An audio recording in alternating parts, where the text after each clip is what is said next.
Greetings, Lore Masters. Tonight, our chronicle covers a deception we have all willingly participated in, a comforting lie wrapped in leather strips and ebony ingots. We are exploring the seduction of the shadows, the silence of the bow, and why the most popular way to play the greatest RPG of our time might actually be a hollow victory. You know the feeling well.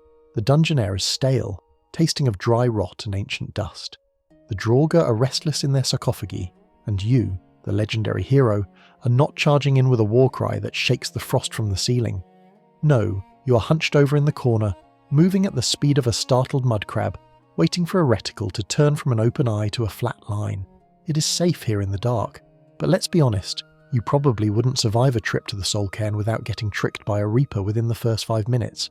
So before you get comfortable, take a moment to like the video and subscribe, but only if you genuinely enjoy what I do here. And, as is our tradition, drop a comment below telling me where you're listening from and what time it is in your corner of Mundus. I love seeing the map fill up. Now dim the lights, maybe turn on a fan for that soft background hum, and let's ease into tonight's journey together. The Dragonborn stands at the precipice of a high ledge in Lost Knife Hideout, looking down into a cavernous chamber illuminated by the flickering orange glow of braziers. Below, bandits go about their mundane loops, sharpening iron daggers, complaining about the damp, and roasting skeever meat over open flames. The Dragonborn is draped in the finest nightingale armour, a silhouette of sleek darkness against the grey stone. They draw the string of a Daedric bow, the tension humming in the air like a trapped wasp. This is the archetype of the stealth archer, the build that consumes us all, and the first reason this build is a lie is the false safety of distance. Distance is a narcotic. It convinces the player that they are a tactical genius, a master of the battlefield, when in reality they are merely an observer. By engaging enemies from 50 meters away, hidden behind a stalagmite, the Dragonborn removes themselves from the visceral reality of combat. The game becomes less about the chaotic, blood-pumping struggle for survival that defines the harsh province of Skyrim, and more about clicking on heads like a gloriously high-definition spreadsheet manager. Consider what is lost in this transaction. When a warrior closes the distance, rushing a bandit chief with a Skyforged steel greatsword, there is a tangible exchange of energy. You hear the heavy breathing of the opponent, the scrape of boots on gravel, the sickening crunch of steel biting into a shield. You see the fear in their eyes, or the drug-fueled rage. There is a risk. One mistimed block, one missed power bash, and the kill cam triggers against you, sending your ragdolled body tumbling down a ravine. That risk creates a narrative tension, a micro-story in every encounter. The stealth archer, however, exists in a vacuum of safety. The arrow flies, it strikes with a wet thud, the enemy drops. There was no duel, no exchange, no glory. It is a sterile execution performed by a ghost. The lie is the belief that this efficiency equates to heroism. In truth, it is the path of least resistance, a way to experience the world of the Elder Scrolls without actually touching it.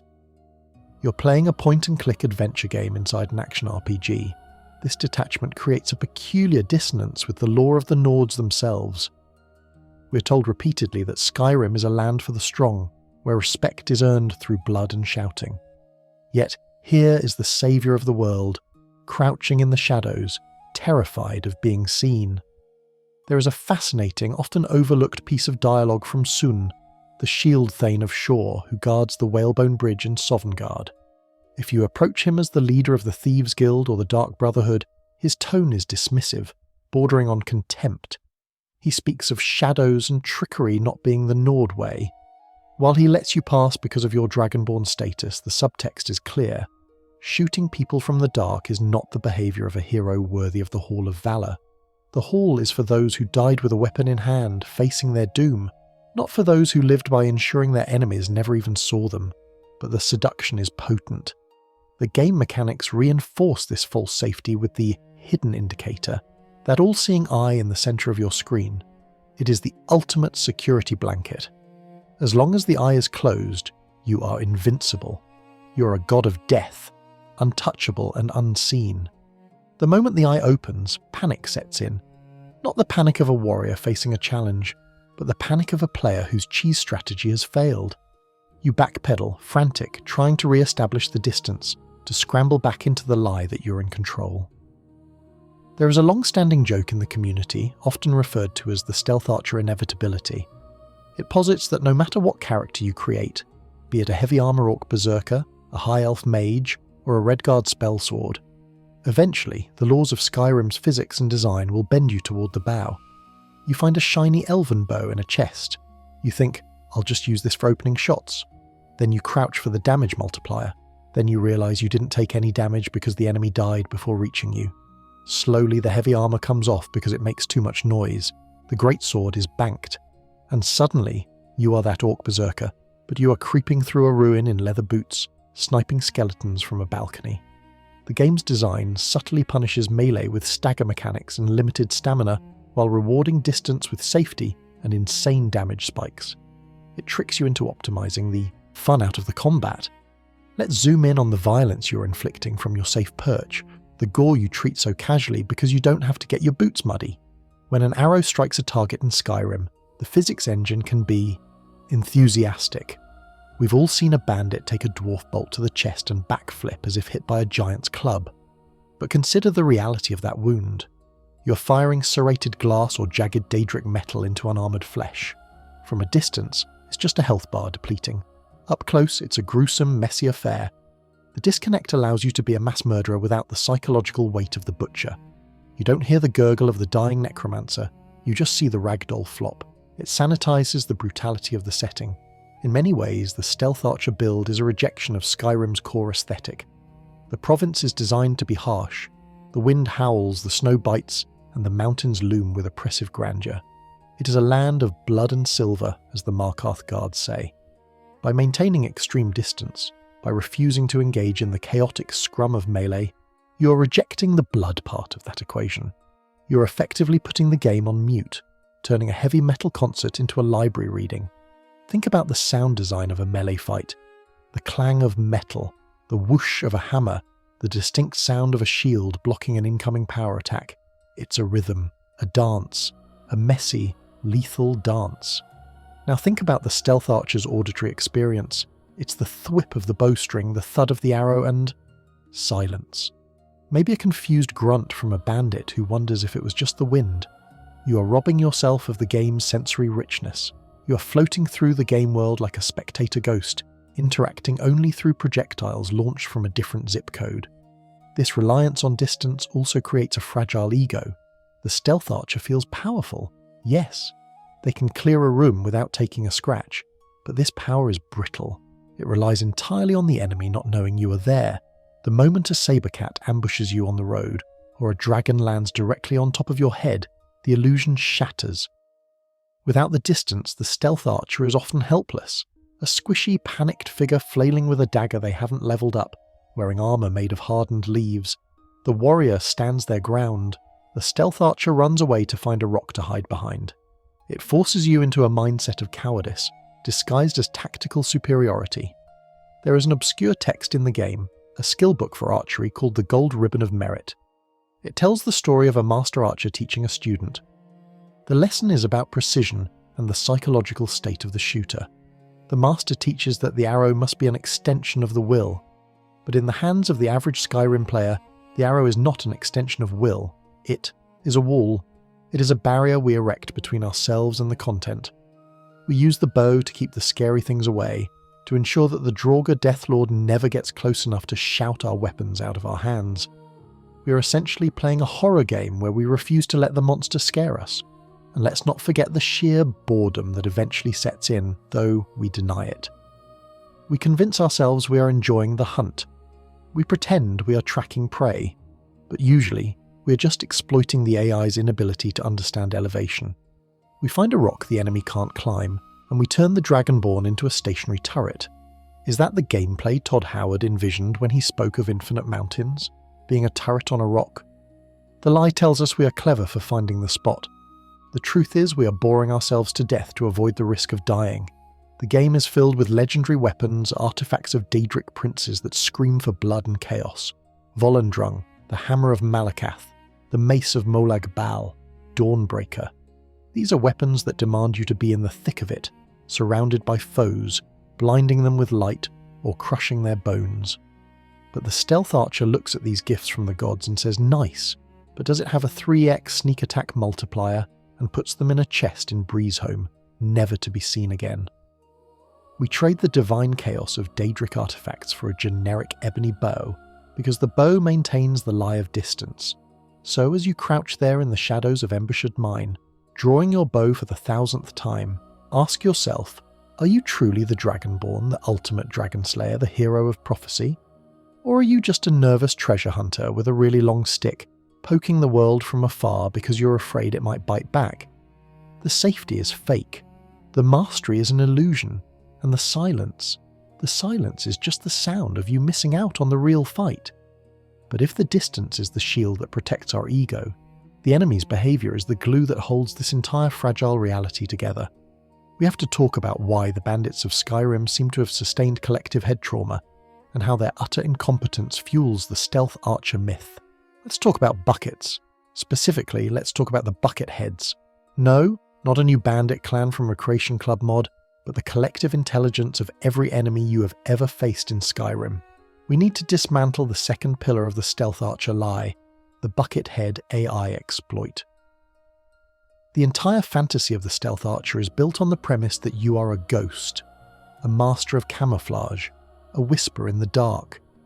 You believe that your ability to remain undetected is a result of your cunning, your timing, and your meticulously enchanted boots of muffle.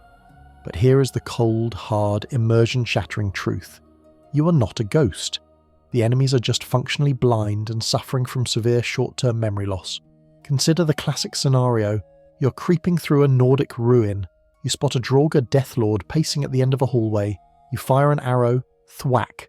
It hits him right in the shoulder. A massive, jagged projectile is now sticking out of his undead flesh. He loses 40% of his health. He roars, draws his ebony sword, and starts running toward the source of the shot. You, the master assassin, simply crouch a little lower and maybe take 2 steps to the left into a slightly darker shadow. The Deathlord reaches your previous position. He looks around for exactly 10 seconds. He still has the arrow sticking out of his shoulder. He is literally bleeding ancient embalming fluid. And then the magic happens. He sheathes his sword. He grumbles, "Must have been the wind," or "My imagination is playing tricks on me," and he returns to his patrol route. Must have been the wind. Imagine the level of cognitive dissonance required for a sentient being to believe that the wind can launch a Daedric arrow at high velocity into their trapezius muscle, inside a hermetically sealed underground crypt. This is the bucket head phenomenon. It's as if every enemy in Skyrim is walking around with a bucket over their head, seeing only what is directly in front of their toes, and forgetting everything else the moment they stop moving. The lie of the stealth archer is that you are outsmarting the enemy. The reality is that you are exploiting a script that was never designed to handle the patience of a player willing to wait for the alert time to reset. You're not hunting. You're essentially playing peekaboo with a toddler who lacks object permanence. The moment you vanish from their immediate line of sight, you cease to exist in their universe. This creates an unearned sense of mastery. You feel like Batman striking from the shadows and vanishing. Batman's enemies don't forget he exists after he crashes them. They pounce, they fire wildly, they call for backup. In Skyrim, you kill a bandit when his friend is standing 3 feet away. A friend might shout, "I'll find whoever did this," run in a small circle, and then sit back down to finish his bread. He essentially steps over his friend's corpse to get back to his meal. "Oh well, Sven is dead," Morel. This AI behaviour reduces combat to a flowchart of exploitation. Step 1, shoot. Step 2, are they running at you? Step 3, yes, crouching back until the unconscious. Step 4, repeat. There is no dynamic adaptation. Enemies don't organise search parties. They don't light torches to illuminate dark corners, though some mods fix this. Vanilla Skyrim remains blissfully dim. They don't barricade themselves in a room and wait for you to come to them. They just reset. This reset mechanic is the crutch that holds the entire stealth build together. If enemies remained in a permanent state of alert once attacked, shield raised, back to a wall, actively sweeping the room, the stealth archer would be forced to adapt, to switch weapons, to use magic. But because they reset to a passive state, you never have to change your tactic, you just have to wait. There is a technical term for this in game design: state decay. The enemy state decays from combat to search to idle too quickly. In a realistic scenario, a fortress under attack would go to full lockdown. Alarms would sound. Everyone would be awake. In Skyrim, you can clear the barracks room of a fort and the guys in the mess hall next door will carry on their conversation about mud crabs. The compartmentalization of the AI allows you to dissect a dungeon piecemeal, never facing the overwhelming odds that the dungeon was designed to present. Let's look at the obscure lore here. There is a book called The Art of War Magic, which actually boosts your destruction skill ironically. It discusses the tactical use of magic in warfare, emphasizing that confusion and fear are weapons. The stealth archer utilizes confusion, but in a way that breaks the law of the world. The Nords are a warrior culture. They are superstitious, yes, but they are not stupid. A bandit chief who sees 3 of his men drop dead from silent arrows should logically burn the whole room down or charge the shadows screaming. The fact that he doesn't, that he returns to his chair, makes him feel less like a person and more like a cardboard target. This exploitation becomes even more egregious with the throw voice shout, or simply shooting an arrow against a wall to distract enemies. It works perfectly every time. You shoot an arrow at the far wall. The highly trained Thalmor soldier walks over to the wall, stares at the arrow for a moment, and presents his back to you for an easy kill. It's like leading a cat with a laser pointer. It demeans the enemy. It turns the terrifying Thalmor justiciars, the scourge of the Empire, into gullible fools. And if the enemy's a fool, then defeating them is not an accomplishment. The fragility of your mastery is exposed the moment the AI doesn't glitch out. Have you ever fought a high-level vampire who uses invisibility or moves faster than your tracking? Or a dragon that refuses to land and just strafes you? With fire? Suddenly the wait for the eye to close tactic fails. You can't hide from a dragon's breath attack that covers the entire hillside. In those moments, the stealth archer panic jumps, realizing that without the enemy's cooperation in being stupid, the build has no defensive backbone. Even the stealth mechanics themselves are generous to a fault. Lighting in Skyrim is variable. You can often be crouching in what looks like plain sight, but because the game registers a specific light level on your character model, the enemy looks right through you. You're squatting in the middle of a hallway, but because you're technically in a shadow node, the guard walks past, brushing your shoulder. It feels silly. It looks silly. It breaks the immersion that you're a master of stealth and replaces it with the realization that you're just exploiting a mathematical threshold in the lighting engine. There is a specific joy in other games, think Metal Gear Solid or Splinter Cell, where the AI is designed to counter stealth. They work in teams, they check vents, they suppress your last known position. When you beat them, you feel like a genius. In Skyrim, when you clear a room as a stealth archer, you don't feel like a genius. You feel like an exterminator dealing with an infestation of particularly slow rats. And we haven't even touched on the bucket on the head trick, literally. We've all seen the videos. You can put a literal kettle or bucket over a shopkeeper's head, blocking their line of sight, and then steal everything in the store. The game engine treats their vision as originating from a point between their eyes.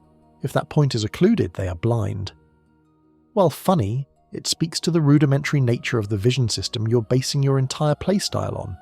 You aren't sneaking.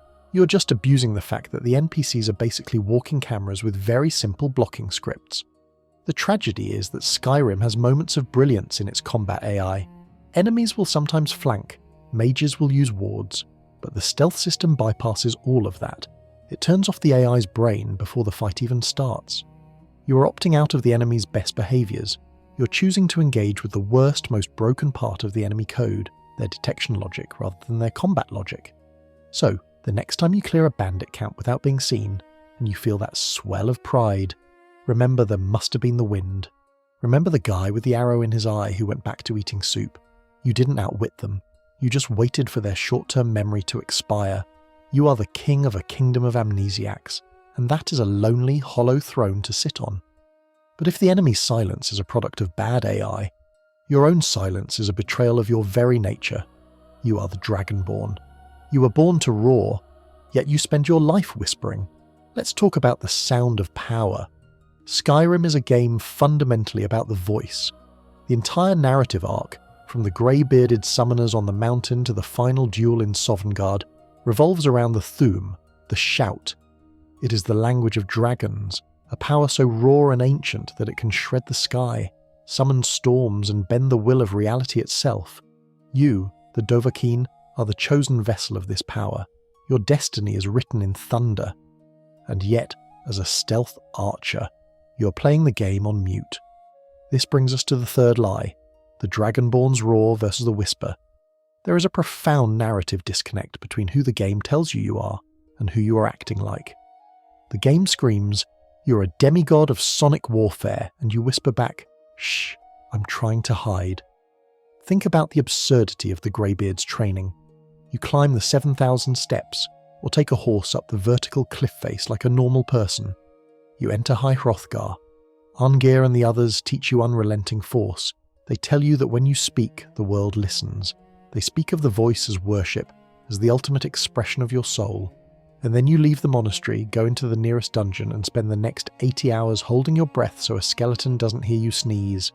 You have a toolbox filled with sonic nukes, fire breath, stormcall, dragon rend. These are abilities designed to control the battlefield through sheer overwhelming force. But the stealth archer archetype treats shouts as an inconvenience or a panic button. Using a shout reveals your position. It breaks the stealth multiplier. It wakes up the bucket heads. So the most powerful tool in your arsenal, the very thing that makes you special, becomes a liability. You actively suppress your divine nature to maintain your +3 through beyond 2x damage bonus. The only shout a dedicated stealth archer regularly uses is throw voice, which is essentially a magical ventriloquist act to make enemies look the other way. Or maybe aura whisper to see through walls. Both are passive, both are tools of avoidance. Neither embodies the destructive majesty of the Dragonborn. You're turning a roar that could shatter mountains into a parlor trick. This disconnect robs the game of its epic scale. When you fight a dragon as a warrior or a mage, it is a clash of titans. The dragon roars, you roar back. Fire meets shield, lightning meets scales. It feels mythological. When you fight a dragon as a stealth archer, it's a game of hide and seek. You're peeking out from behind a rock, taking a potshot and hiding again. The dragon is flying around, confused, breathing fire at a goat because it can't find you. You have turned a legendary battle into a pest control operation. Lore-wise, this is almost tragic. The ancient Nords, the Tongues, used the voice to overthrow their dragon overlords in open rebellion. Feldir the Old, Hakon One-Eye, Gormleth Golden Hilt, these heroes, didn't hide in the bushes. They stood on the throat of the world and shouted defiance at Alduin. By playing a stealth archer, you are culturally appropriating the Dragonborn title while rejecting the Dragonborn spirit. You are a tongue who refuses to speak. There is a fascinating detail in the lore regarding the Emperor Titus Medtet. In the Dark Brotherhood questline, spoiler alert for a game released in 2011, when you finally confront the Emperor to assassinate him, he accepts his fate with a stoic dignity that shames the player. He stands tall, he doesn't run, he faces death. Contrast this with the Dragonborn, the supposed hero who likely crawled into the room on their belly invisible to slit the throat of an old man. Who is the braver figure in that scene?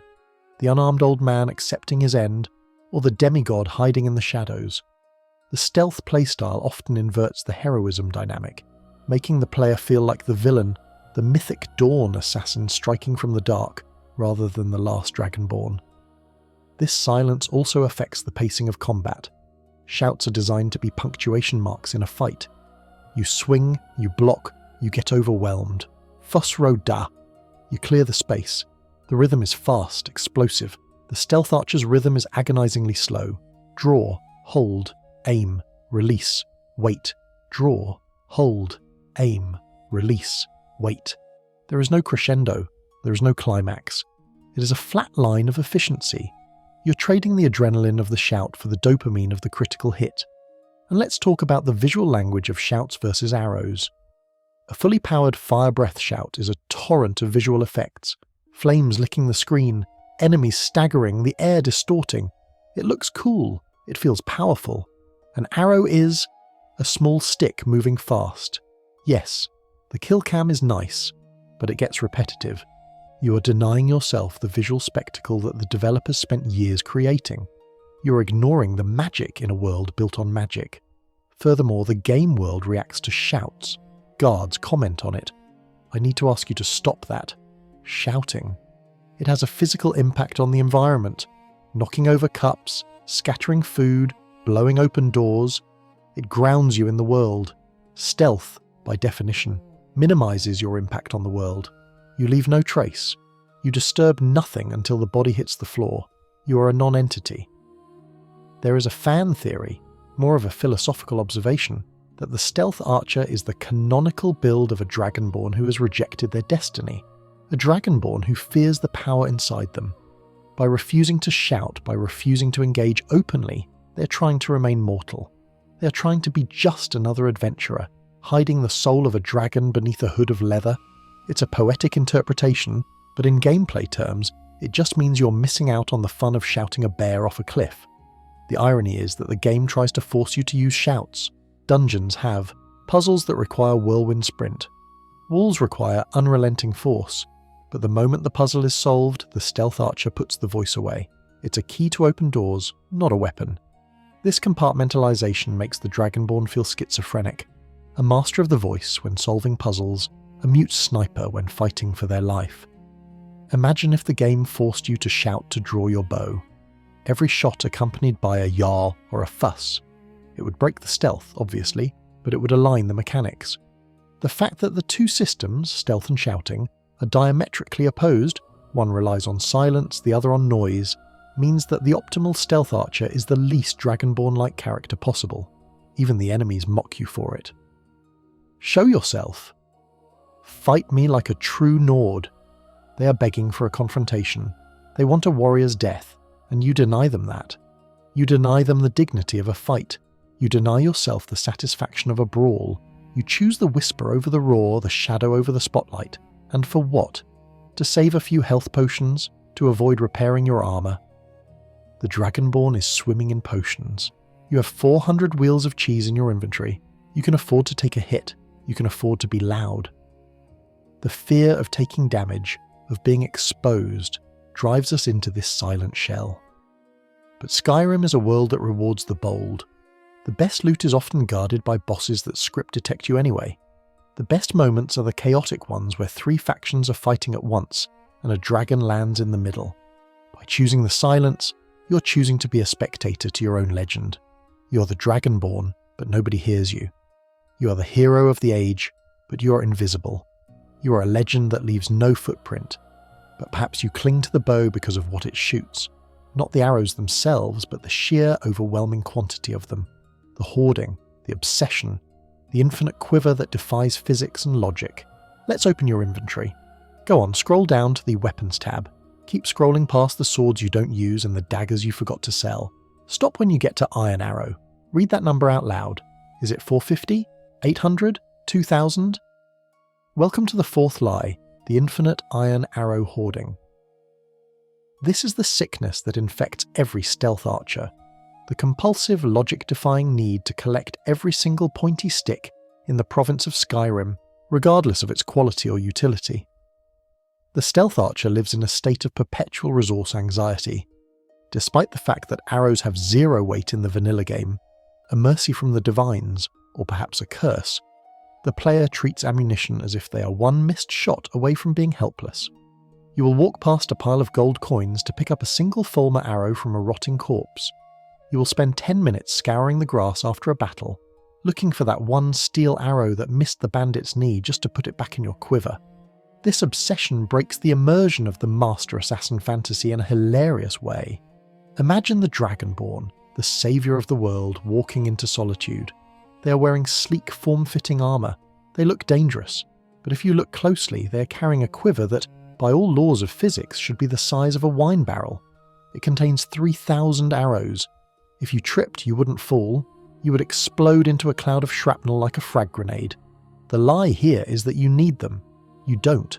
In a typical dungeon run, you might fire, 30 arrows? Maybe 50 if you're a terrible shot. And yet, you leave the dungeon with more arrows than you entered with. The game's loot tables are incredibly generous. Every bandit archer you kill drops arrows. Chests are full of them. You are actively gaining ammo with every kill. The economy of arrows in Skyrim is broken. It's a faucet that never turns off. Yet, you hoard them like a squirrel preparing for a nuclear winter. This hoarding mentality changes how you view the world. You stop seeing environments and start seeing lootable containers. An urn is not a burial vessel for an ancient Nord. It is a potential arrow dispenser. A dead guard is not a tragedy. He is a source of steel arrows, just 12. You become a vacuum cleaner, sucking up low-tier munitions that do paltry damage, just to see the number in your inventory go up. And let's talk about the damage. You are level 40. You have a Daedric bow, smithing improved to legendary status. It hits like a truck. And what are you firing from it? An ancient, rusty iron arrow you found in a goblin's pocket 3 weeks ago. Why? I don't want to waste the good arrows. This is the elixir syndrome applied to ammo. You save your glass, ebony and Daedric arrows for a special occasion. But what is a special occasion in Skyrim? A dragon fight? You use dragon rend and hit it with a sword. A boss fight? You sneak attack it for 30x damage anyway, so the arrow type barely matters.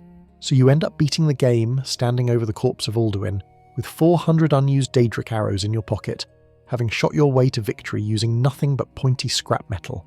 You are effectively nerfing yourself. You have the ammunition to do 20% more damage, to pierce armor more effectively, but you refuse to use it because of a psychological block. The iron arrow is the comfort food of the stealth archer. It's cheap, it's plentiful, and using it feels safe. Using a glass arrow feels like spending money. The hoarding also leads to the visual atrocity of the quiver clip. We've all seen it. You have a beautiful armor set, maybe the Nightingale armor, or the Dark Brotherhood shrouded armor.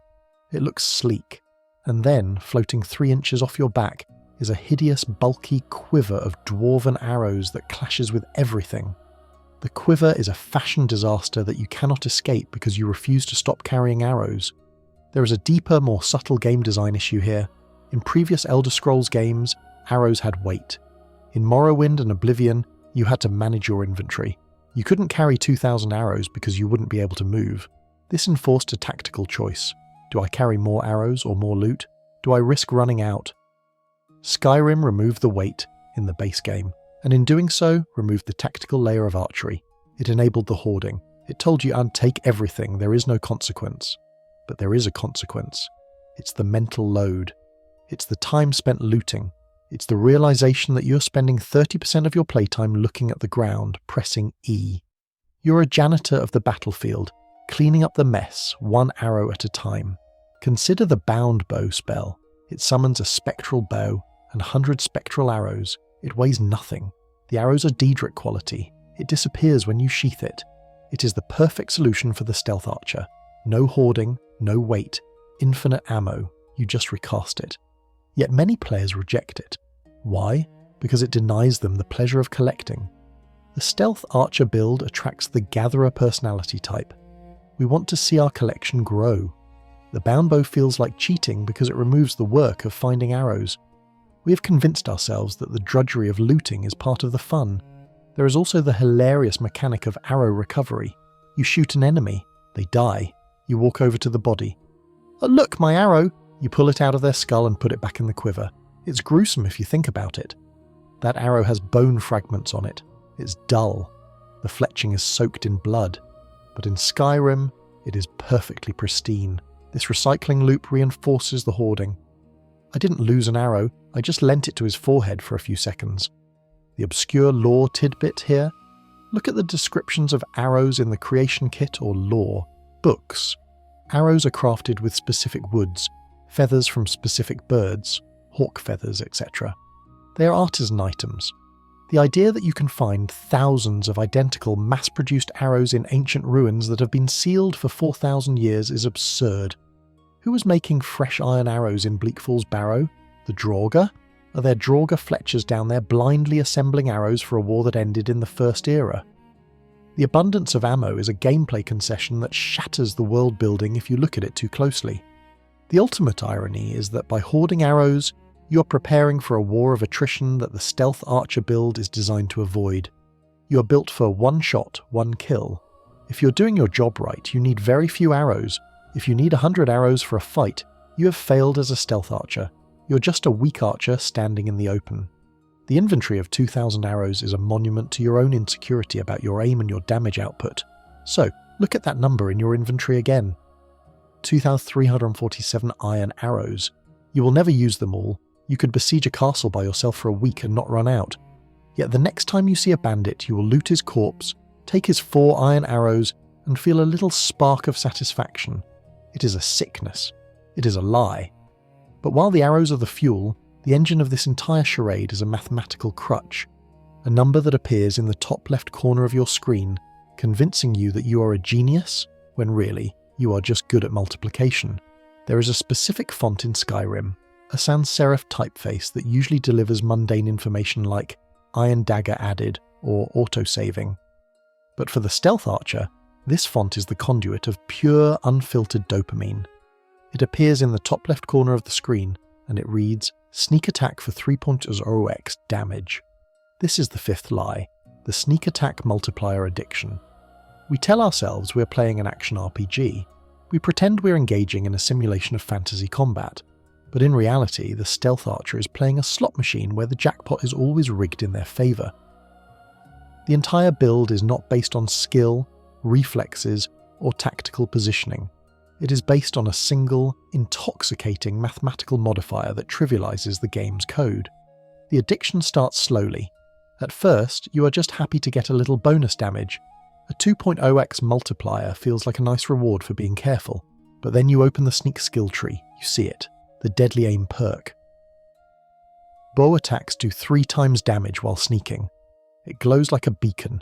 You grind your sneak skill, walking into walls behind greybeards just to unlock it, and once you have it, you can never go back.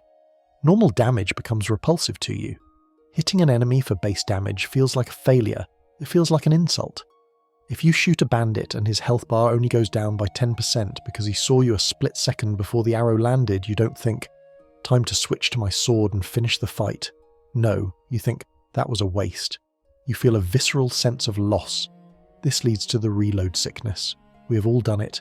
You line up the perfect shot, you release. Just as the arrow flies, the bandit turns his head. The hidden eye opens. The arrow hits, but it's a normal hit. No yellow text in the corner. No satisfying crunch. The bandit charges, and what do? Do you draw your dagger? Do you shout for Sroda? No. You press F9. You reload the quick save. You erase that timeline. You refuse to live in a universe where you didn't get your 3.0x multiplier.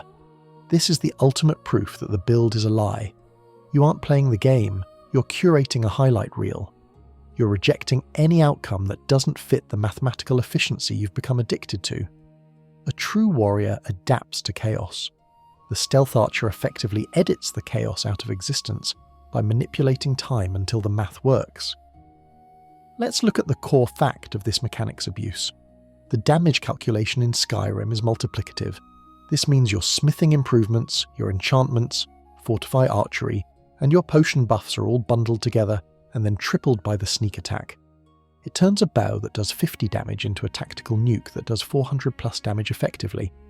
This removes the game part of the game. Boss fights are designed with phases.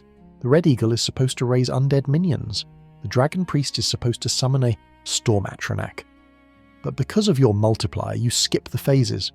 You delete the boss from the server before their AI script can even execute line 1. You aren't experiencing the content, you are bypassing it.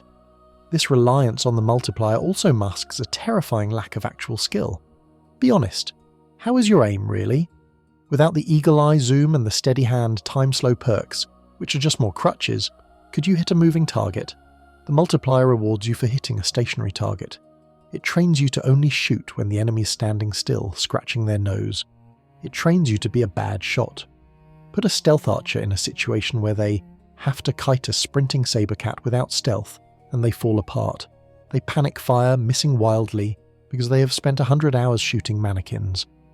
There is a fascinating debate in the community regarding legendary difficulty. Many fans argue that the stealth archer is the only viable build for legendary difficulty because the enemies become such absurd damage sponges. A Draugr Deathlord on legendary has so much health that hitting him with a sword feels like chopping down a redwood tree with a plastic spoon. The community argues that the sneak attack multiplier is a necessary evil to counterbalance the inflated health pools. However, this creates a circular trap. You play stealth archer to beat the health sponges. But because you play stealth archer, you never learn the advanced mechanics of combat, stagger locking, block bashing, stamina management that make melee viable on high difficulty. You trap yourself in the math because you're afraid to learn the physics. Let's delve into an obscure lore tidbit that highlights this disconnect.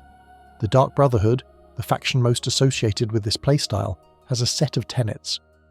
But if you read the journals of Cicero or study the history of the Morag Tong, the legally sanctioned assassins of Morrowind, you find that assassination is often viewed as a ritual, a complex art form involving social engineering, poisons, and politics.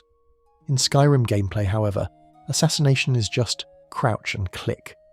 There is a specific piece of gear, the ancient shrouded gloves, that doubles sneak attack damage with one-handed weapons, leading to the absurd X30.0 dagger hits. But for archers, the gear focuses on fortify archery. The lore of the shrouded armour says it was designed by Sithis himself to aid his children. Yet, does it feel like the blessing of a void god? Or does it feel like a spreadsheet adjustment? When you equip that cowl that gives plus 20% bow damage, you aren't feeling stealthier, you are just min-maxing. The multiplier addiction also ruins the weapon progression system. In a normal playthrough, finding a glass bow to replace your elven bow is a huge moment. You feel the power increase. But when you are dealing 3.0x damage, the difference between an elven bow and a glass bow is often overkill anyway. If the bandit has 200 health and you do 600 damage, upgrading to a bow that does 700 damage is meaningless. You stop caring about loot because the math has already plateaued beyond what the game demands. You're effectively capped on fun because you broke the damage curve at level 15. Think about the physiology of the sneak attack. The game implies that you are hitting a vital spot, a kidney shot, an arrow through the eye slit of a helmet. That's why it does triple damage, but the game doesn't actually require precision. You can shoot a bandit in the foot, you can shoot a giant in the big toe. As long as the hidden eye is closed, that toe shot is lethal. It transforms the Dragonborn from a sharpshooter into a magical anomaly who kills people by aggressively acupuncturing their extremities. The critical hit sound effect, that meaty thwack, becomes a Pavlovian trigger. We crave it. When we don't hear it, the game feels broken. We become petty. Why didn't that count? I was crouching, we scream at the monitor, ignoring the fact that the enemy was looking directly at us. We feel entitled to the multiplier. The stealth archer believes that triple damage is their birthright, not a reward for a job well done. And what happens when the multiplier is taken away? There are certain enemies in the game, like the magic anomalies in the College of Winterhold questline, or Kustag, who are resistant or behave in ways that make stealth nearly impossible. The stealth archer hates these enemies, not because they are hard, but because they don't respect the math. Why can't I one-shot this floating ice ball? The frustration is palpable. It exposes the player's rigidity. This addiction also bleeds into how we view companions, which we will discuss later, but it's worth noting here. We hate companions because they ruin the multiplier. If Lydia charges in, the enemy enters combat state, the multiplier vanishes. We would rather travel alone in a desolate wasteland than lose our 3.0x damage. We value the number over the company. We value the math over the narrative of a party of adventurers. There is a psychological concept called the hedonic treadmill, where humans quickly return to a stable level of happiness despite major positive changes. The sneak attack multiplier is the Skyrim version of this. Once you get used to one-shotting enemies, it stops being exciting. It becomes the baseline. You don't feel powerful when you one-shot a bandit, you just feel normal. But if you fail to one-shot them, you feel weak. You have raised the bar so high that you can only ever be satisfied, never thrilled. The thrill of the struggle is gone, replaced by the satisfaction of the spreadsheet. So the next time you see that yellow text, sneak attack for 3.0x damage, ask yourself, did I earn that kill? Or did I just trigger a win condition in the code? Did I outplay that Draugr? Or did I just hit him with a math problem he wasn't programmed to solve? The answer, uncomfortably, lies in the fact that the game was designed to guide you down this path. The very architecture of Skyrim's most common locations is a conspiracy to keep you crouching. The caves, the forts, the crypts, they're all complicit in the lie. Let's talk about hallways. Specifically, let's talk about the damp, cobweb-infested linear corridors of the ancient Nords. We're moving on to the sixth lie, the linear dungeon design trap. You might think you chose the stealth archer life. You might think it was a conscious decision born of your own tactical genius. But I am here to tell you that the architects at Bethesda Softworks, and by extension the ancient dragon cult, groomed you. They built a world that doesn't just allow stealth archery, it practically begs for it. The level design of Skyrim is a subtle, coercive machine that funnels you into the crouch and punishes you for standing tall. Consider the anatomy of a typical Nordic ruin. Let's take Bleakfall's Barrow, the first real dungeon most of us experience. What is it really? It is a series of long, narrow tubes connected by slightly larger rooms. It is a corridor shooter, disguised as an RPG dungeon. When you open those heavy iron doors and step into the gloom, what do you see? A long sight line. A hallway stretching out before you, usually cluttered with convenient waist-high cover, fallen pillars, burial urns, stone tables, and at the end of that hallway, a Draugr standing perfectly still or slowly pacing in a tight loop. The geometry of the space dictates your behaviour. If you charge in as a warrior, you are fighting the architecture. You're tripping over debris, getting stuck on the collision box of a sconce, and funneling yourself into a choke point where the enemy can block your path. But if you are a stealth archer, the hallway is not a space to be traversed. It is a shooting gallery. It is a bowling alley of death. The walls protect your flanks. The ceiling prevents enemies from jumping over you. The narrowness ensures they have to run in a straight line directly at your arrow. This is the tube trap. The game presents you with a threat, an enemy, and a safe zone, the hallway you just cleared. The logical survivalist part of your brain looks at the room ahead and says, "Why would I go in there? That's where the danger is. I'll stay in the tube." The level design rewards cowardice. It creates a kill zone that you control, while the room ahead is the danger zone. Now, look at the placement of the enemies. This is where the conditioning becomes obvious. How many times have you entered a crypt to find Draugr sleeping in wall niches? They are essentially items on a shelf. Here is one Draugr, please take. They are stationary targets placed at eye level. If you are a melee character, you have to walk all the way up to them, risking the wake up animation. If you're an archer, you can clear the shelves from the doorway. The game arranges enemies like bottles on a fence. There is a specific room archetype in Dwemer Ruins that is even worse, or better, depending on your addiction. The balcony overlook. You enter a massive chamber, but you enter on a high ledge. Below you, the Fulmer are scuttling about. There is a ramp leading down, but why would you take it? The level designer has gifted you a sniper's nest. You are high ground incarnate.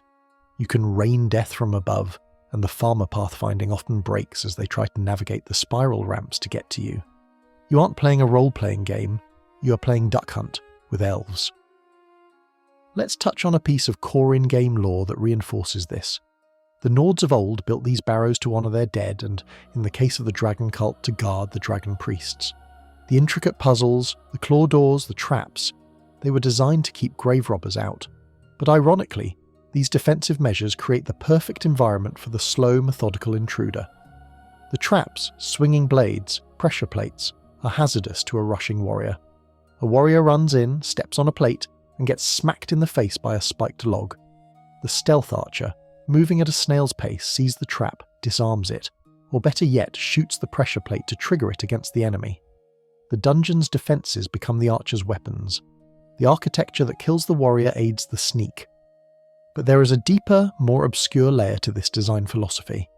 In the game's development commentary and interviews, Todd Howard and the team discussed radiant storytelling and the idea of dungeons as stories. However, the procedural nature of the Radiant quest system, go to X, kill Y, retrieve Z, required dungeons to be predictable. They couldn't be sprawling, non-linear mazes like in Daggerfall, because the AI and the quest markers needed a clear path. This necessitated the loop design. You go in, fight through a linear path, and find a shortcut door back to the start. This loop design kills the need for crowd control or flank protection. In a realistic cave, enemies might come from any direction. In a Skyrim loop, enemies can only ever be in front of you. You never have to worry about your back. You can focus 100% of your attention forward, zooming in with your bow, because the level design guarantees your safety from the rear. It creates a false sense of security that reinforces the turret playstyle. You are a mobile turret moving down a one-way street. Let's consider the lighting. Skyrim's dungeons are surprisingly well lit for tombs that have been sealed for thousands of years. Candles are lit, braziers are burning. Who lights them? There is a fan theory that the Draugr maintain the tombs, shuffling about, relighting candles with some ancient magic or oil, which is a weirdly domestic image for an undead scourge. But from a design perspective, the lighting is always placed to highlight the enemy. A Draugr Deathlord is rarely standing in pitch blackness. He's standing under a shaft of light, or next to a glowing mushroom. He is backlit. He is presented to you. The lighting director of the dungeon is your co-conspirator. They want you to see the target. This linear design creates a Pavlovian response. See hallway, crouch, see door, open quietly, back up, see room, scan for heads. You stop seeing the environmental storytelling. You miss the skeletal remains of the adventurer who died reaching for a potion. You miss the intricate carvings on the wall depicting the Dragon War. You're too busy scanning for the red dots on your compass and the silhouette of a head. The architecture becomes a wireframe of sightlines. And what about the glitch spots? Every seasoned Skyrim player knows them. The rock you can jump on that the troll can't reach. The broken pillar that messes up the Centurion's pathfinding. The doorway that is too small for the mammoth to fit through. The stealth archer lives in these architectural failures. You aren't using the terrain. You are abusing the collision mesh. You find the spot where the geometry breaks the AI, and you set up camp. The linear design provides these spots in abundance. Every doorway is a potential exploit. The tragedy is that when the level design does open up, think of the vast cavern of Blackreach. The stealth archer often feels lost. In Blackreach, enemies can come from anywhere. There are no walls to hug. The distances are too great even for arrows. And what happens? The stealth archer usually hates Blackreach. They get anxious. They want the hallways back. They want the safety of the tube. The build has conditioned you to fear the open space, to fear the very freedom the game promises. There is a community debate regarding Skyrim versus Dark Souls level design. Dark Souls rewards caution, but punishes passivity. If you try to snipe everything in Dark Souls, the game will eventually spawn something behind you, or rush you down with speed you can't match. Skyrim's design is too polite. It waits for you. The dungeon waits for you to make the first move. The Draugr are polite hosts who stay in their designated rooms until you stick an arrow in them. This trap extends to the loot placement. The big chest is always at the end. The shortcut is always behind the boss. It creates a rhythm of fight, loot, move. The stealth archer optimizes this rhythm to the point of boredom. You aren't exploring a dangerous, unpredictable underworld. You're processing a linear conveyor belt of content. Imagine if the dungeons were designed differently. Imagine tight, winding vents where bows were useless. Imagine vertical shafts where you had to climb while fighting. Imagine rooms that locked behind you, forcing a melee brawl. If the architecture demanded versatility, the stealth archer would be a niche build, not the default. But the architecture is broad, flat, and long. It is built for the arrow. The word wall is the ultimate example. It is almost always located in a wide-open amphitheatre at the end of the dungeon. It is a stage. And the boss Draugr bursts out of a sarcophagus on that stage. It is a theatrical presentation that gives you, the audience member in the back row, the stealth archer, perfect viewing and firing angles. The game sets up the boss like a pin at a bowling alley. It's hard not to shoot him. So, as you creep through the dusty halls of Sarthal, realize that the walls are not your friends. They are your cage. They are channeling you, controlling you, turning you into a simple machine that inputs arrows and outputs dead Draugr. You aren't mastering the dungeon, you're just following the path of least resistance that the developers carved out for you.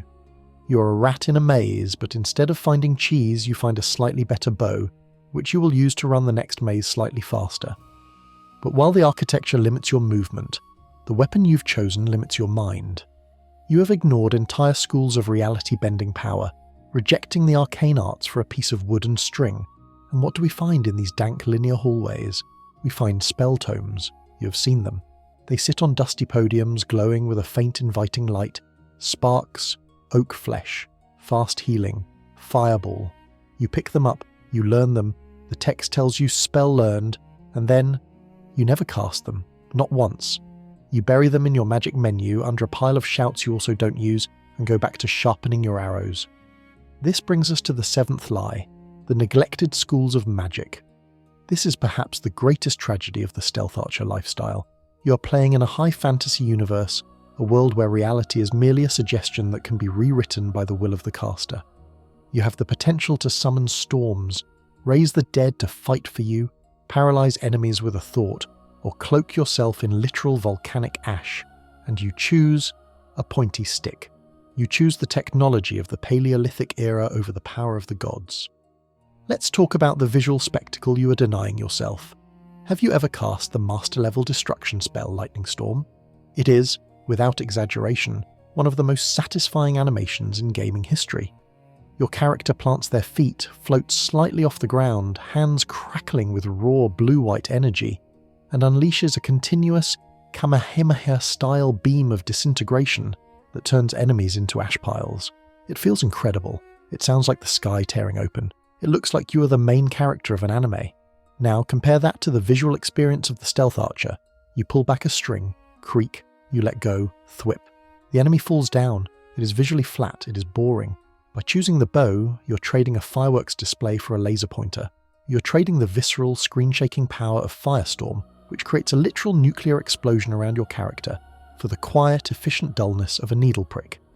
The lie we tell ourselves is that magic is weak, and this is where we must address the great community debate, the magic scaling problem.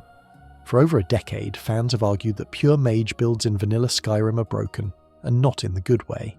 Unlike weapons, which scale with your skill level, smithing upgrades, and enchantments, spell damage in the base game is static. A fireball does 40 damage, plus perks, at level 10, and it does 40 damage at level 80.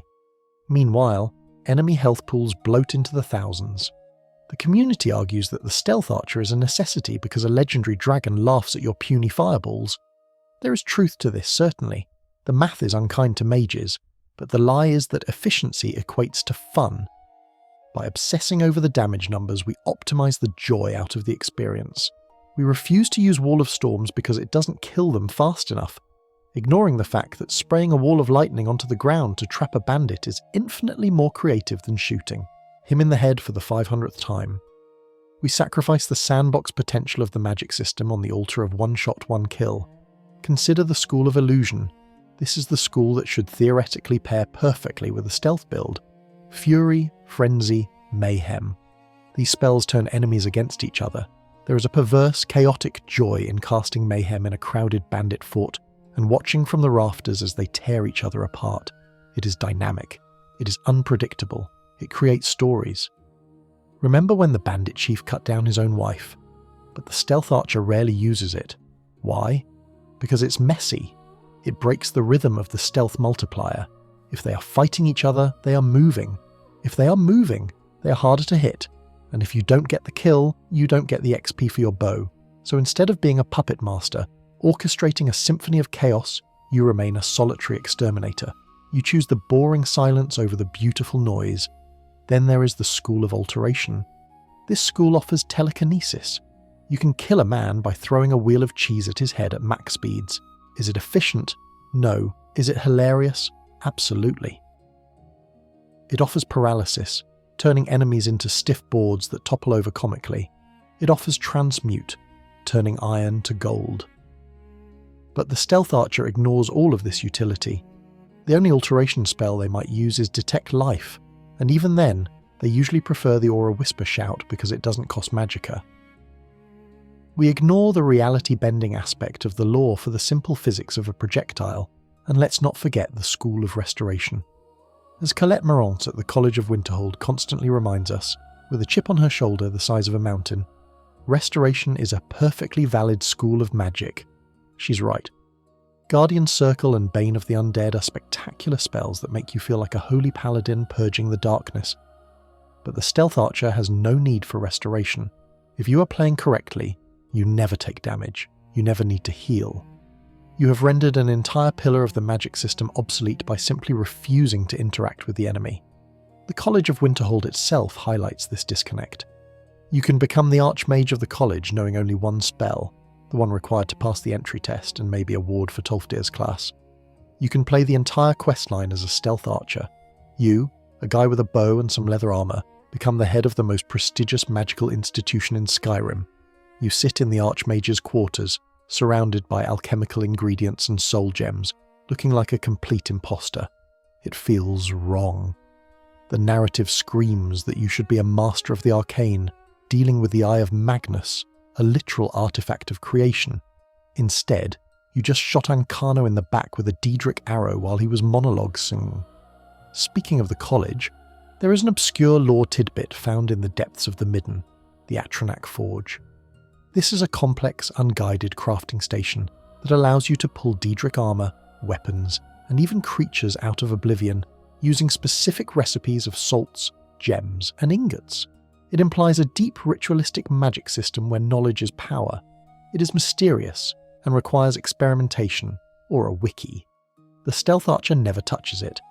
Why bother collecting void salts and broomsticks to summon a staff of the Storm Atronach when you can just smith a better bow? We ignore the hidden, esoteric depths of the world because the crafting loop of smithing plus enchanting is too linear and too powerful. We also have to talk about conjuration. The bound bow is the bridge between the two worlds, yes, but what about the necromancy? Raising a zombie to fight for you. Summoning a Dremora lord who screams, "I smell weakness!" These summons add flavour, they add a party dynamic to the solo game. But the stealth archer hates them. A Dremora lord has no concept of stealth. He charges in, he ruins the surprise. So we dismiss the Dremora. We choose loneliness. We choose to be the only actor on the stage because we cannot share the spotlight with a chaotic AI demon. The visual design of the spells in Skyrim, particularly with the special edition updates and mods, is actually quite beautiful. The way Ice Storm leaves a trail of frozen air that slows enemies. The way Candlelight creates a cozy, hovering orb. The way Invisibility refracts the light like a predator cloak. By sticking to the bow, you are viewing the world through a grey lens. You are playing a low fantasy game in a high fantasy setting. There is a psychological aspect to this rejection of magic. Magic in RPGs usually requires resource management, magicka bars, and cooldowns or casting times. It requires rotation. Archery is simple. Point. Click. The stealth archer build appeals to our desire for simplicity. We don't want to juggle mana potions. We don't want to worry about elemental resistances. Nords resisting frost, Dunmer resisting fire. An arrow is physically neutral. It hurts everyone equally. It is the lazy man's approach to combat. But in doing so, we miss the power fantasy of progression. A high-level mage feels fundamentally different from a low-level mage. A low-level mage struggles to cast flames. A high-level mage casts blizzard and freezes an entire encampment. A high-level stealth archer just crouches faster and shoots harder. The gameplay loop doesn't evolve, the numbers just get bigger. You don't unlock new ways to interact with the world, you just become more efficient at the one interaction you started with. Think about the dragon priests. Moroke, Nakreen, Volsung, they are ancient lich-like masters of magic. They float, they wield staffs, they command the elements. When you fight them, it should be a wizard duel, magic versus magic, countering their fire with your ice. Instead, you snipe them from a ledge before they can even stand up. You reduce these ancient, terrifying entities to loot pinatas. You strip them of their grandeur. And what about the Elder Scrolls themselves, the defining artifacts of the series? They are magical in nature. Reading them can blind you or drive you mad. They are cosmic. The stealth archer treats the Elder Scroll dragon as a quest item that weighs 20 units and is annoying to carry. We don't respect the magic. We just want to clear the quest log. The game tries to tempt you. It gives you staves. It gives you scrolls. Here, the game says, have a scroll of blizzard. You put it in your inventory just in case. You never use it. You sell it to Belethor for 50 gold. You just sold a trapped magical storm for the price of a few cabbages. That is the ultimate indictment of the stealth archer's mindset. We commodify the magic rather than experiencing it. So, as you walk past the College of Winterhold, looking up at its crumbling towers, spare a thought for the wizard you could have been.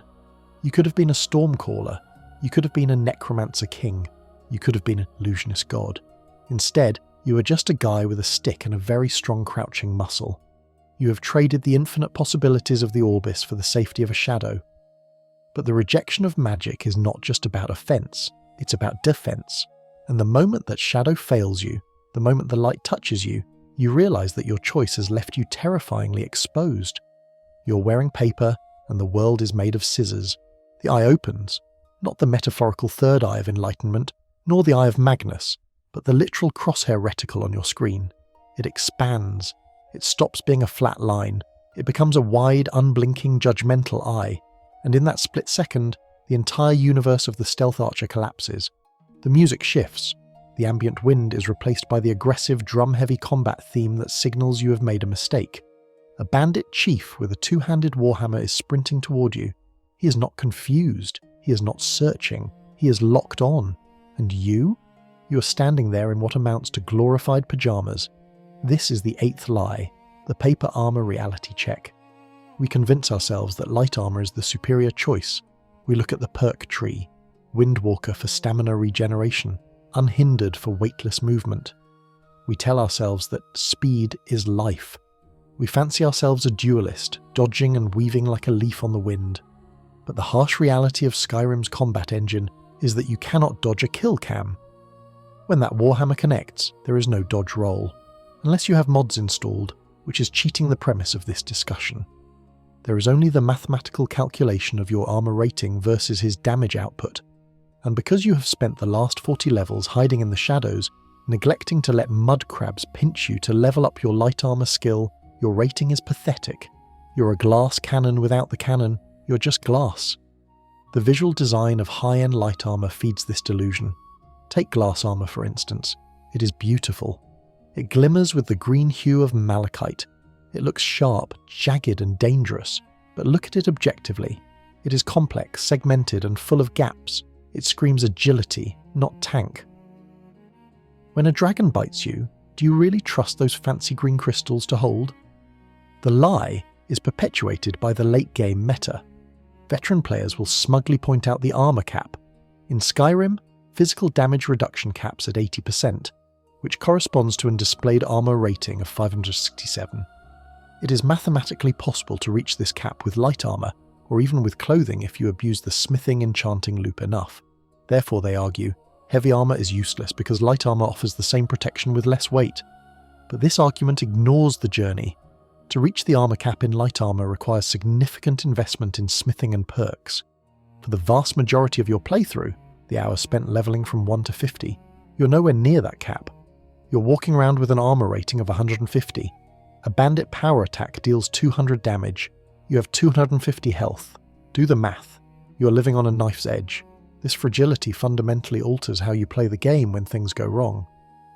A heavy armor warrior clad in Daedric plate treats an ambush as a challenge. Oh, 3 bears, let's dance. They can afford to make mistakes. They can miss a block. They can take a hit to trade a hit. The stealth archer treats an ambush as a game over screen. The moment you're detected, the genre of the game shifts from power fantasy to survival horror. You panic, you open the menu, you chug 15 potion of minor healing, you eat 47 cheese wheels, you pause time to reorganize your apparel. Maybe if I put on this ring of plus 110 health, it's desperate, it's undignified. The Shadow Warrior, who was so cool a moment ago, is now force-feeding themselves cabbage in a paused menu screen just to survive one more hit. Let's talk about the specific humiliation of the enemy kill cam. Skyrim's kill moves are brutal. When you are on the receiving end, the camera unlocks from your perspective. You see your character, your carefully crafted, cool-looking elf, get lifted off the ground by a greatsword impalement. You see them get headbutted into the dirt. It is a cinematic celebration of your failure. For the heavy armor user, these are rare. For the stealth archer caught in the open, they are constant. The game calculates that the next hit will kill you, so it triggers the animation instantly. You don't even get to try to block.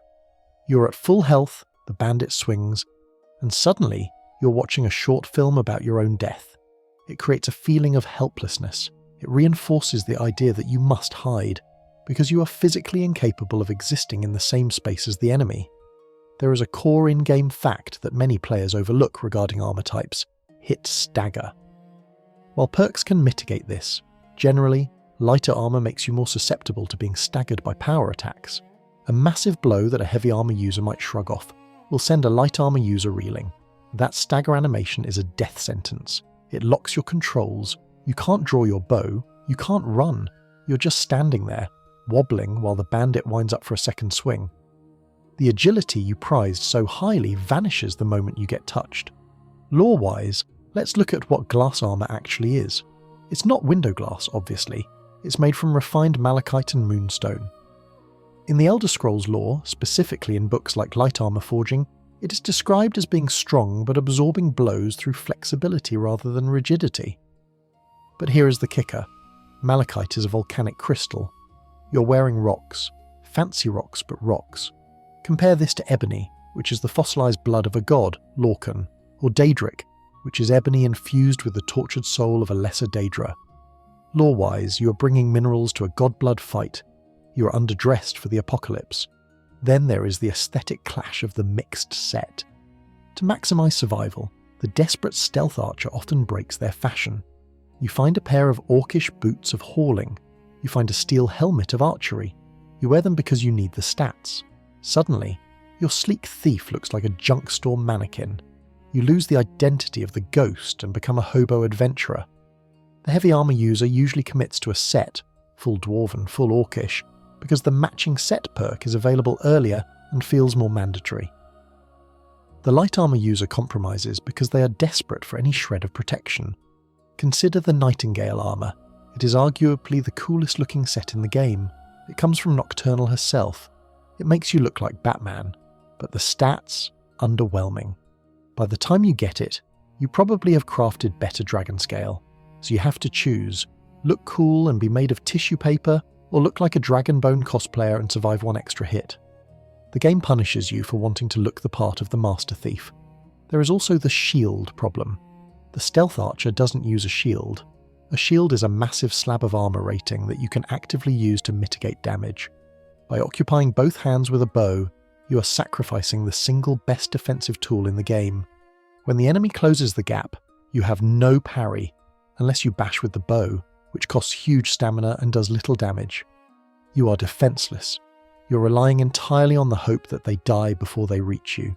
This leads to the kiting phenomenon. When detected, the stealth archer runs backwards, jumping. It looks ridiculous. You're bunny hopping in reverse, firing arrows into the ground, trying to exploit the AI's pathfinding. Benny Hill music should be playing. It is not heroic. It is not tactical retreat. It is panic. A warrior holds the line. A mage creates a wall of fire. The archer runs away. The community often debates evasion versus tanking. The argument is that not getting hit is better than mitigating damage. Sure, in theory. But in Skyrim's interiors, you often can't evade. You're in a small room. The Draugr Deathlord has a shout that knocks you down. You will get hit. And when you do, the difference between 200 armor rating and 800 armor rating is the difference between ouch and load last save. And let's not forget the environmental hazards, traps, falling damage. A swinging log trap will insta-kill a light armor archer.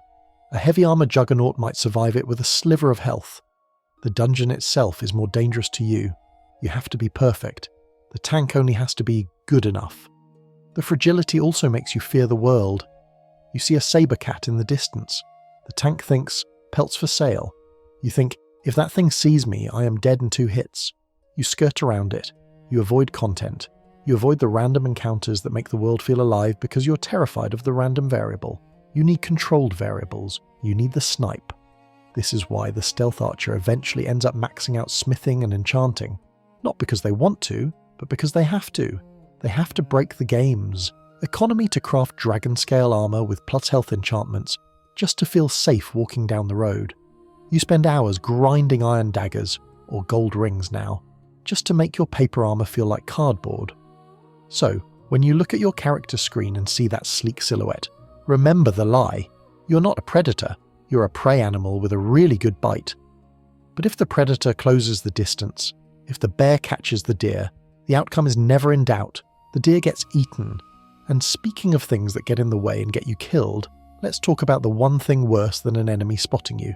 A friend spotting you. Or rather, a friend stomping around next to you like a drunken mammoth. You're crouched in the shadows of a Draugr crypt. The air is still. You have just identified a Deathlord around the corner. You're calculating the trajectory, checking your hidden eye, preparing to execute a perfect silent takedown. And then, from directly behind your left ear, a voice booms at full volume. Look! A cave! I wonder what's inside! The Deathlord wakes up. The trap triggers. The immersion shatters. This is the 9th lie, the Lydia factor. We tell ourselves that Skyrim is a party-based RPG, or at least that we are a leader of men. We collect housecarls, we recruit mercenaries, we join guilds. But the reality of the stealth archer build is that it is fundamentally incompatible with friendship. To be a stealth archer is to be misanthropic. It is to view every other living being in the game not as an ally, but as a liability.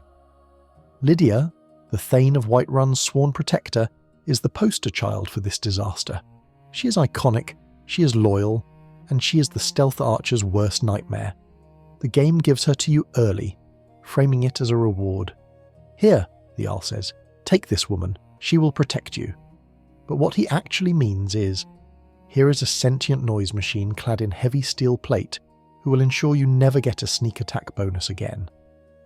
The core mechanical issue, the core in-game fact we must address, is that in vanilla Skyrim, followers do not sneak effectively. While they technically crouch when you crouch, their stealth skill is often abysmal and their equipment weight counts against their noise generation. Lydia comes with steel armour. It clanks, it rattles. When you're trying to glide across the floor like a whisper, she is stomping behind you like a drum circle, falling down a flight of stairs. The enemy AI hears her. They might not see you, but they hear the walking tank behind you. They go into search mode. They move unpredictably. Your perfect shot is ruined. The hidden eye opens slightly, and then, the moment an enemy so much as glances in your direction, Lydia interprets this as a declaration of total war. She draws her sword. She screams, "Skyrim belongs to the Nords!" and charges. The stealth archer watches in horror. You didn't want a fight. You wanted an execution, but now you're in a brawl. Lydia has pulled the aggro of the entire room. Archers are firing, mages are casting. The chaos you tried so hard to avoid has arrived, brought to you by your own bodyguard. You're no longer a sniper, you're just providing fire support for a lunatic. This leads to the wait here dance. Every seasoned stealth archer knows it. You arrive at a dungeon, you turn to your follower, you say, "Wait here." You go inside, clear the dungeon alone, come back out and say, "Follow me." Why? Because bringing them inside is torture. But this begs the question, if they are waiting outside, what is the point of having them? They're just a gloriously rendered backpack that you leave in the parking lot, but we keep them around. Why? Because of the fourth lie, the hoarding. We need them to carry the dragon bones. We need them to carry the 17 dwarven struts we picked up. We treat our friends not as comrades in arms, but as beasts of burden. "I am sworn to carry your burdens," Lydia sighs, with a tone of passive-aggressive misery that perfectly captures the relationship. She knows she is just a walking inventory slot. We know it. The only reason we tolerate the clanking is because we are too greedy to drop the loot. Let's talk about the trap magnet phenomenon. You, the skilled thief, spot the tripwire. You carefully step over it. You feel smart. Then you hear a click behind you. Lydia has walked directly through the wire. The spiked gate swings down. It hits her, but it also hits you. Or worse, she steps on the pressure plate that triggers the poison darts after you have passed it, shooting you in the back. There is a specific misery in watching a follower interact with a dungeon trap. It's like watching a toddler play in traffic. They don't learn. They will step on the same fire rune 3 times, and as a stealth archer, you are usually positioned carefully in a safe spot. Your followers' chaotic movement pushes them into traps, which creates noise which alerts the dungeon. A falling rock trap is loud. A follower screaming "Oof!" is loud. The silence is broken not by the enemy, but by your own incompetence in management. And then there is the doorway blocker. This is the moment that turns a calm stealth run into a rage quit. You take a shot. It fails to kill. The enemy charges. You try to backpedal through the narrow doorway to break line of sight and re-hide, but the doorway is blocked. Lydia is standing there. "Get out of the way!" you scream at the monitor. She looks at you. "Honour to you, Thane." She does not move. The bandit reaches you. You die. Lydia is the most effective wall in the game, but she only walls you in. The collision detection for followers is unforgiving. In the tight corridors of Nordic ruins, see Section 6, a follower is a cork in the bottle. If you're behind them, you can't shoot past them, hitboxes are wide. If you're in front of them, you can't retreat. They trap you in the danger zone. There is a community debate regarding Serana, the vampire princess from the Dawnguard DLC.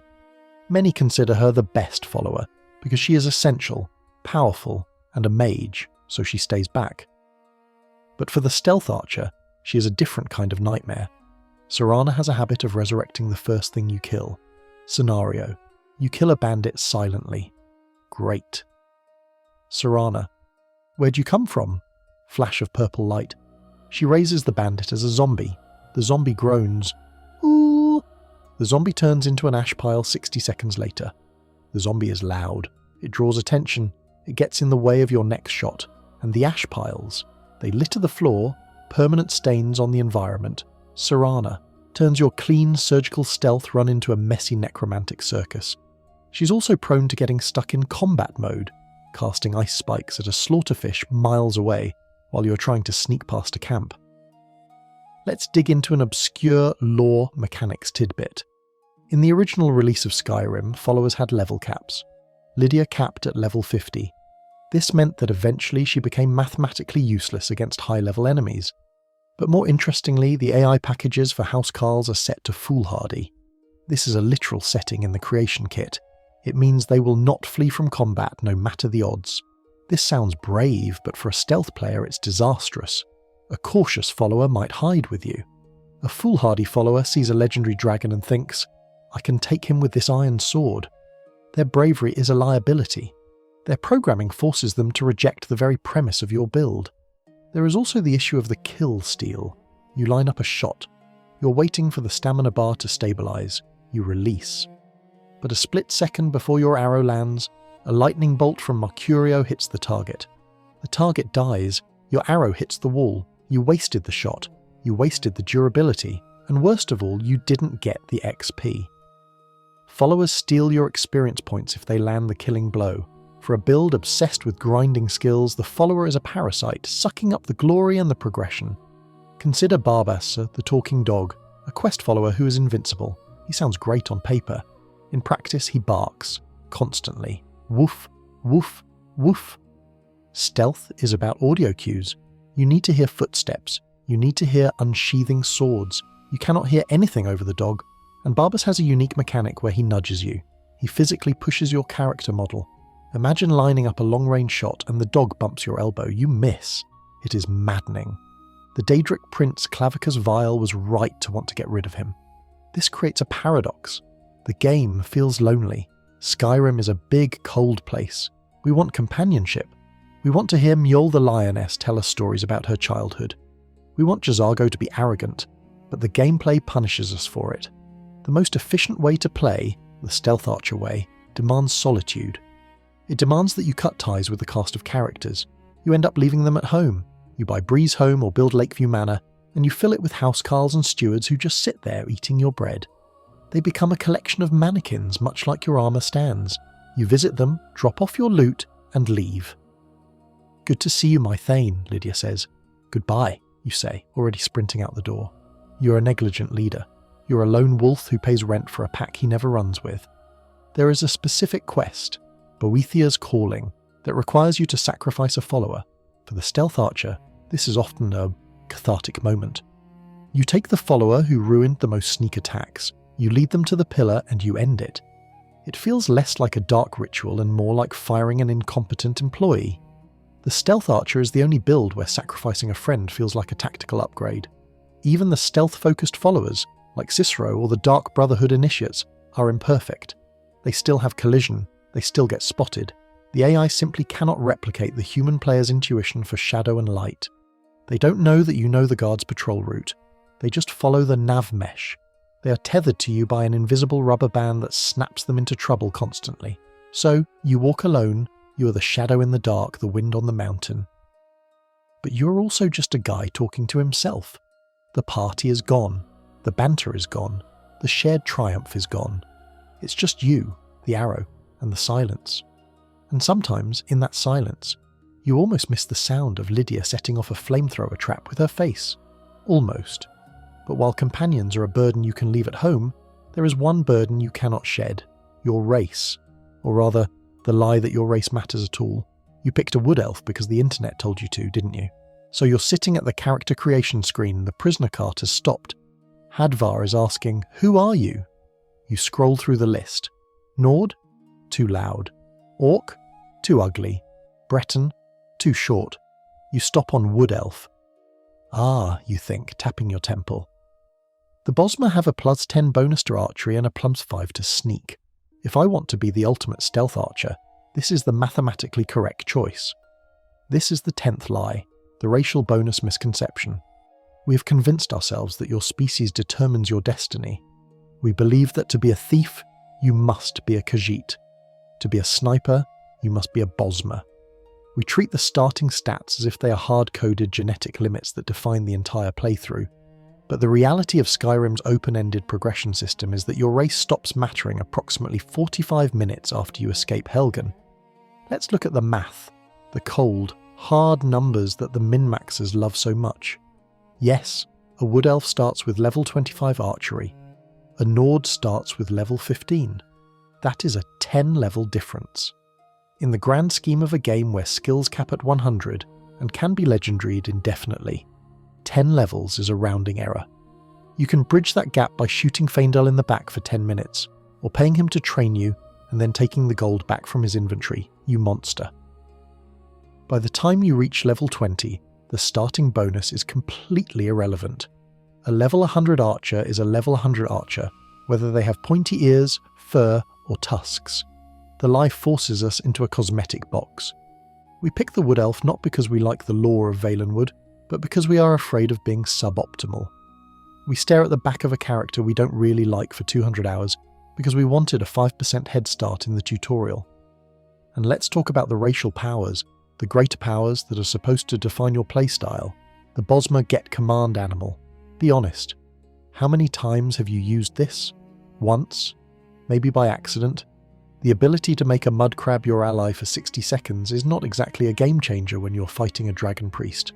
It is a flavor ability, a relic of a time when RPGs were more about role-playing and less about damage per second. The Khajiit get Night Eye. Perfect for a stealth archer, you say. I can see in the dark. Or you could just open the settings menu and turn the brightness slider up, or use a torch, or cast candlelight. Night Eye is a visual filter that turns the game blue and blurry.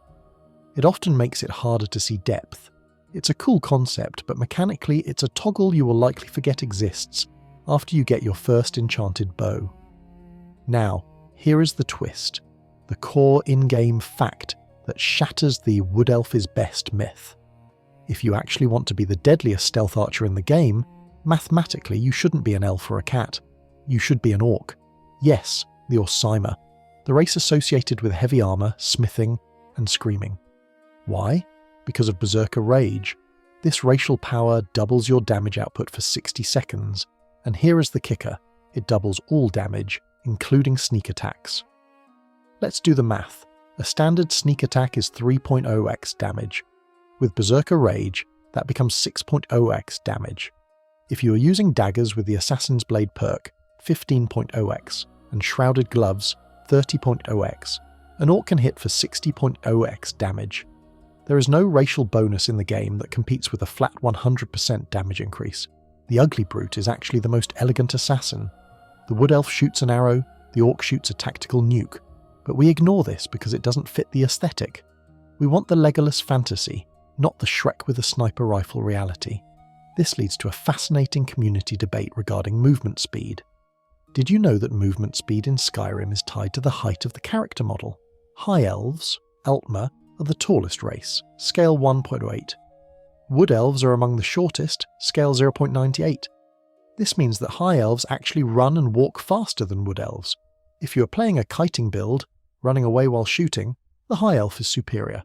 The Wood Elf, the supposed master of the hunt, is actually waddling around on shorter legs, getting caught by bears slightly faster than their towering cousins. The game physics betray the lore. Speaking of lore, the choice of Bosmer for a stealth archer often ignores the terrifying reality of what a traditional Wood Elf actually is. We play them as nature-loving rangers. But in the lore, the obscure lore tidbit for this section, traditional Bosmer follow the Green Pact. This religious code prohibits them from harming plants in Valenwood. They are strict carnivores. They don't eat vegetables, they eat meat. Any meat, including their fallen enemies. The meat mandate requires a traditional warrior to eat what they kill within 3 days. Imagine if the game enforced this. You kill a bandit leader. You can't just loot his gold, you have to sit there and consume him. The Wild Hunt is even worse, a ritual where they transform into a shifting mass of monsters to destroy their enemies, never to return to their elf form. This is dark, eldritch horror stuff, but the typical Skyrim player ignores all of that. We just see +10 archery and think Robin Hood. We sanitize the race to fit the mechanic. We strip the Bosmer of their unique, disturbing culture and turn them into generic, pointy-eared stat sticks. The Bretons are another sleeper hit for the stealth build. Their innate 25% magic resistance is arguably the best passive in the game. As we discussed in Section 8, Paper Armor, the stealth archer is squishy. Magic attacks, fireballs, ice spikes are the hardest to dodge. A Breton archer can tank a dragon's breath attack that would incinerate a wood elf. Survival is a DPS increase because you can't shoot arrows when you're dead. Yet, Bretons are rarely chosen for this. Roll because they are the magic race. We let the stereotypes dictate our efficiency. This racial pigeonholing also robs us of visual variety. A heavy-set Nord stealth archer, looking like a Viking hunter, is a cool concept. An Argonian archer, utilising the his skin ability to regenerate health rapidly when the stealth fails, is a viable survivalist. But we drift toward the Khajiit and the Bosmer, because the game's UI puts a little star next to their stealth skills. We trust the UI more than we trust our own creativity. Think about the dialogue. You'll make a fine rug, cat. Or, go back to the woods, elf. The game reacts to your race. If you play an orc stealth archer, the dissonance is hilarious. You're a 300-pound green machine creeping through a bedroom, and the guards are confused. Is that an orc? Tiptoeing? It adds a layer of comedy and uniqueness that the standard builds lack. But the saddest part of the racial bonus lie is that it reveals our lack of patience.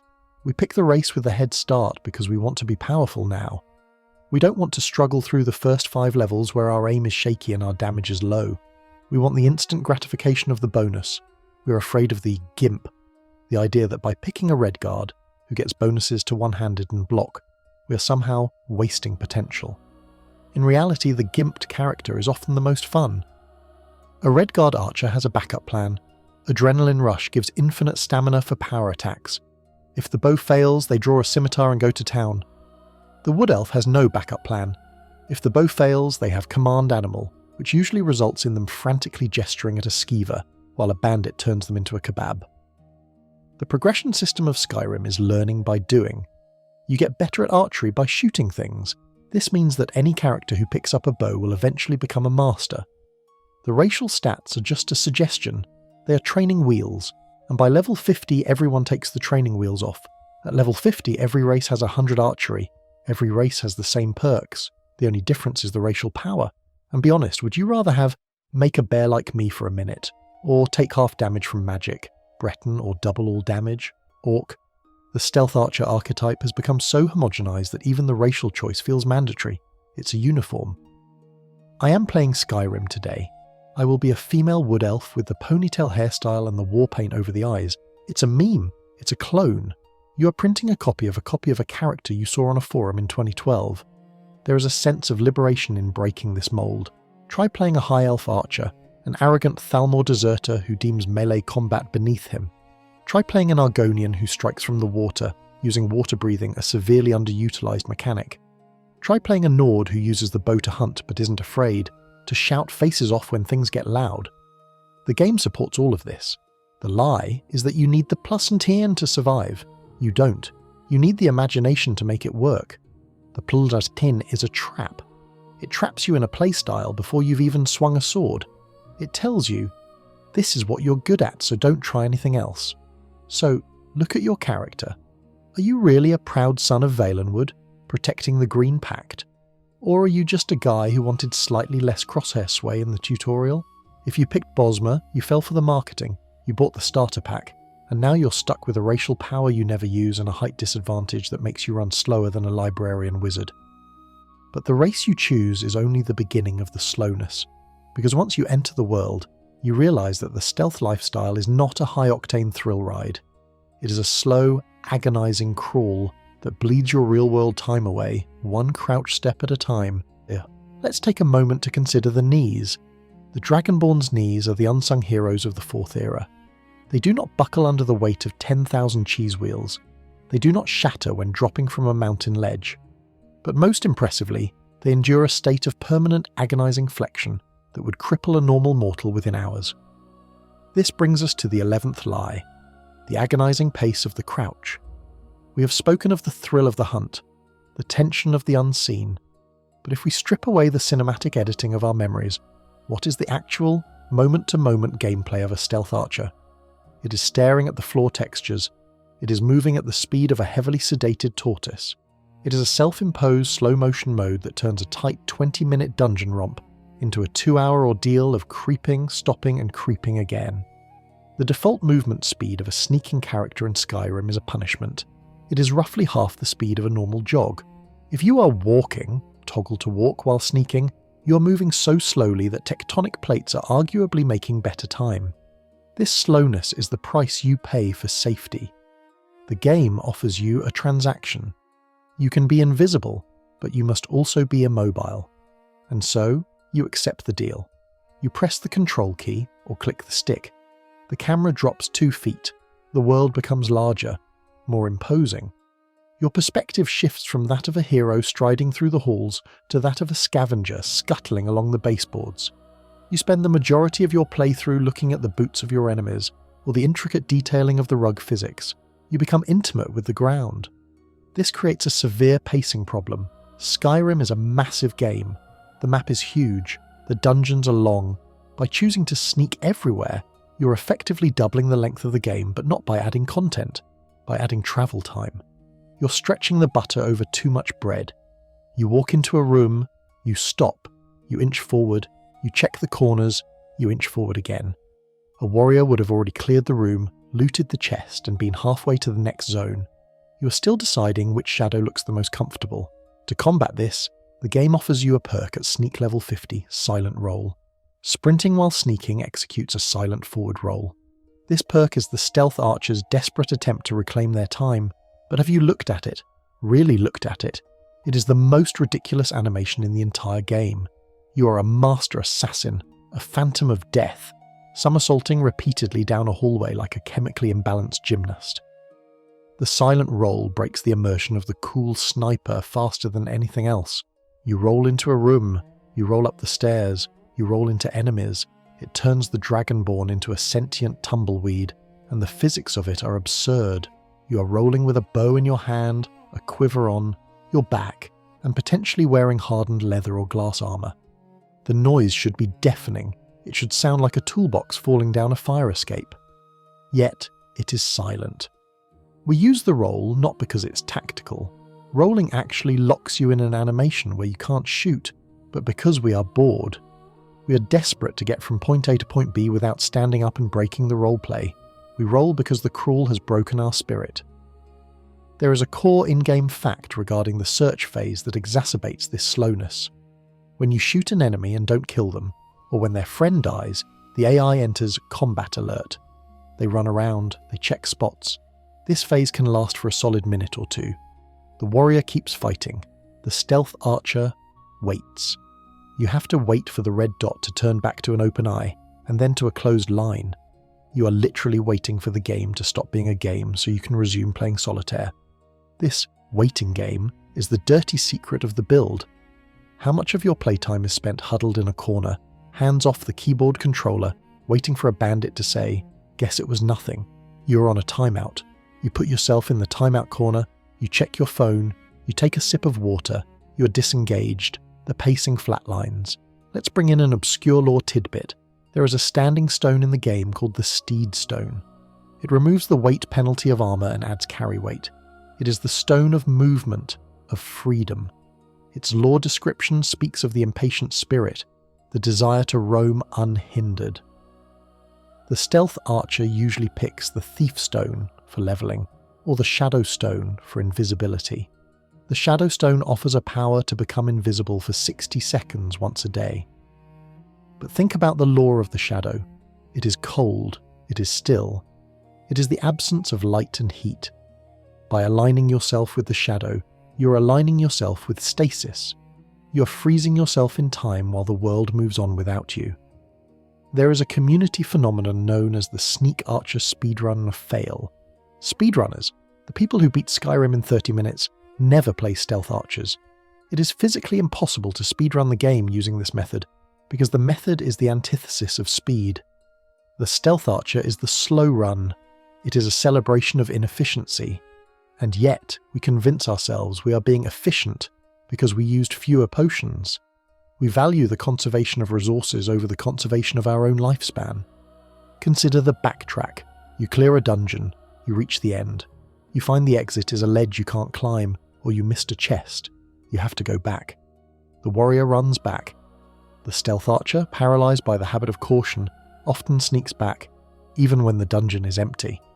The paranoia is so deep-seated that you crouch walk through an empty crypt because you never know. You are haunted by ghosts that aren't even spawned in the code. The camera angle itself contributes to a subtle psychological oppression. When you're standing, the camera looks forward, at the horizon, at the sky. It feels hopeful. When you're crouching, the camera angles down or is blocked by your own character's back. You feel boxed in, you feel smaller, the world feels heavier. After 100 hours of crouching, standing up feels like a revelation. Oh, look, the sky! I forgot about the sky because I was too busy staring at the Draugr's shins. And let's talk about the kill cam in relation to time. We mentioned it before, but the ranged kill cam is a time vampire. The arrow leaves the bow, the camera detaches, it flies through the air in slow motion, it tracks the arrow for 5 seconds, it hits, the enemy falls, it cuts back to you. It looks cool the first 10 times. By the 1000th time, you're screaming, "Just die already!" You can turn it off in the settings or via mods, but most don't. We sit there, watching the same movie clip over and over, while the clock on the wall ticks away. There is a fan theory, or perhaps a philosophical observation, that the stealth archer is the ultimate expression of the safe modern gamer who is terrified of failure. The slowness is a security blanket. If I move slowly, I cannot be surprised. If I cannot be surprised, I cannot fail. We trade excitement for certainty. We trade pacing for predictability. We are playing a spreadsheet, carefully entering data one cell at a time, ensuring every formula resolves correctly, rather than painting a messy, chaotic masterpiece. This agonizing pace also ruins the music. Jeremy Soul's score is a masterpiece. Secunda, Far Horizons, these tracks are designed to swell as you traverse the landscape, but when you are sneaking, the tension music often overrides the exploration music, or because you're moving so slowly you hear the same track loop 3 times in one hallway. The audio landscape becomes stagnant. You're stuck in a loop of low, humming dungeon ambience, instead of the soaring orchestral highs of the overworld. And what about the multiplayer that isn't? If you were to play Skyrim with a friend, via the Skyrim Together mod for instance, the stealth archer is the most annoying person to play with. Your friend waits at the door. "Are you coming?" "Shh," you say. "I'm checking for traps." "It's a bandit camp, just kill them." "No, I must analyse the patrol route." Your friend proceeds to clear the entire camp with a warhammer while you are still lining up your first shot. The stealth archer is the friend who takes 20 minutes to order at a fast food drive-thru because they have to read every single ingredient. The slowness bleeds into the narrative urgency. Alduin is eating the world, the civil war is raging, vampires are blotting out the sun, and the Dragonborn is currently spending 45 minutes trying to navigate a farmer hive without waking up a chorus. The ludonarrative dissonance is deafening. If the world is ending, run. But you don't run. You crawl. You act as if you have all the time in the world, which ironically makes the threats feel less threatening. If the hero isn't rushing, why should the player care? Even the looting is slower. You are crouching. You open a chest. You check the contents. You hear a noise. You close the menu. You wait. You open it again. A warrior grabs and goes. The stealth archer treats every chest like a bomb defusal operation. So tonight, as you lay in bed, think about the miles you've crawled. Think about the virtual knees of your character, ground to dust against the stone floors of Skyrim. Think about the hours you spent waiting for a red dot to vanish. Was it worth it? Was the safety worth the boredom? You have mastered the art of moving unseen, but in doing so, you have become a prisoner of your own patience. You're a statue that breathes, a gargoyle with a bow, and while you're crouched there waiting for the world to turn, you realise that your damage is starting to fall off. The enemies are levelling up. Your bow isn't hitting as hard. You need a boost, you need poison, and that means you need to start picking flowers. The Dragonborn is sprinting across the tundra of Whiterun. A dragon is circling overhead, its shadow sweeping across the grass. Bandits are shouting from a nearby fort. The fate of the world hangs in the balance. But the Dragonborn stops. They skid to a halt, turn 90 degrees, and stare intently at a small purple patch of vegetation. "Ah," they whisper, "death bell." This brings us to the 12th lie, the Poison Crafting Treadmill. We tell ourselves that we are archers. We believe that our lethality comes from the draw weight of our bow and the sharpness of our arrows. But as the levels tick higher and the enemies transform from squishy bandits into ebony-clad tanks, the bow stops being a weapon and starts being a delivery system. It becomes a syringe. And you, the Shadow Warrior, become nothing more than a glorified pharmacist with a catapult. The reality of the high-level stealth archer is that the physical damage of the arrow eventually hits a ceiling. Even with a legendary Daedric bow and 100 archery, a Draugr Deathlord on Master or Legendary difficulty will laugh at your pointy stick. The health pools become astronomical. To maintain the one-shot, one-kill fantasy that keeps your ego intact, you must turn to the chemistry set. You must embrace the grind of alchemy. And what a grind it is. The life of the Dragonborn transforms from an epic saga into a compulsive gardening simulator. You cannot walk from Riverwood to Whiterun without stopping 20 times to pluck blue mountain flowers. You chase blue butterflies like a demented toddler because their wings have magical properties. You dive into freezing rivers not to find treasure, but to catch the elusive River Betty because her scales make the poison hurt more. You're no longer looking at the horizon. You're scanning the roadside for red, blue and purple pixels. This leads to the inventory crisis. We talked about hoarding arrows, but ingredients are worse. Your inventory becomes a compost heap. You're carrying 45 butterfly wings, 12 troll fat samples, 6 Daedra hearts, and a sack of flour. The sheer clutter is anxiety-inducing. You have to sift through this biological waste every time you find an alchemy table, trying to remember if imp stool goes with canis root, or if that makes a paralysis potion or a healing potion. Let's look at the core in-game fact that makes this a nightmare, the application mechanic. In the vanilla game, applying poison is one of the most flow-breaking actions imaginable. You draw your bow, you open the menu, you scroll to potions, you find poison of damage health, you click it. A dialog box pops up.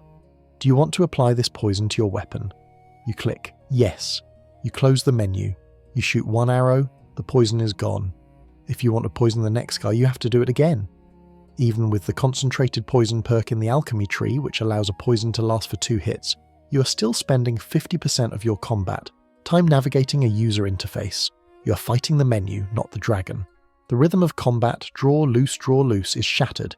It becomes draw, pause, scroll, click, confirm, unpause, loose. It is the gameplay equivalent of doing paperwork in the middle of a fistfight. The lie is that this is a skill. It is not a skill. It is a memory test and a patience check. You are memorizing recipes. Canis root plus imp stool equals paralysis. Deathbell plus River Betty equals slow and damage.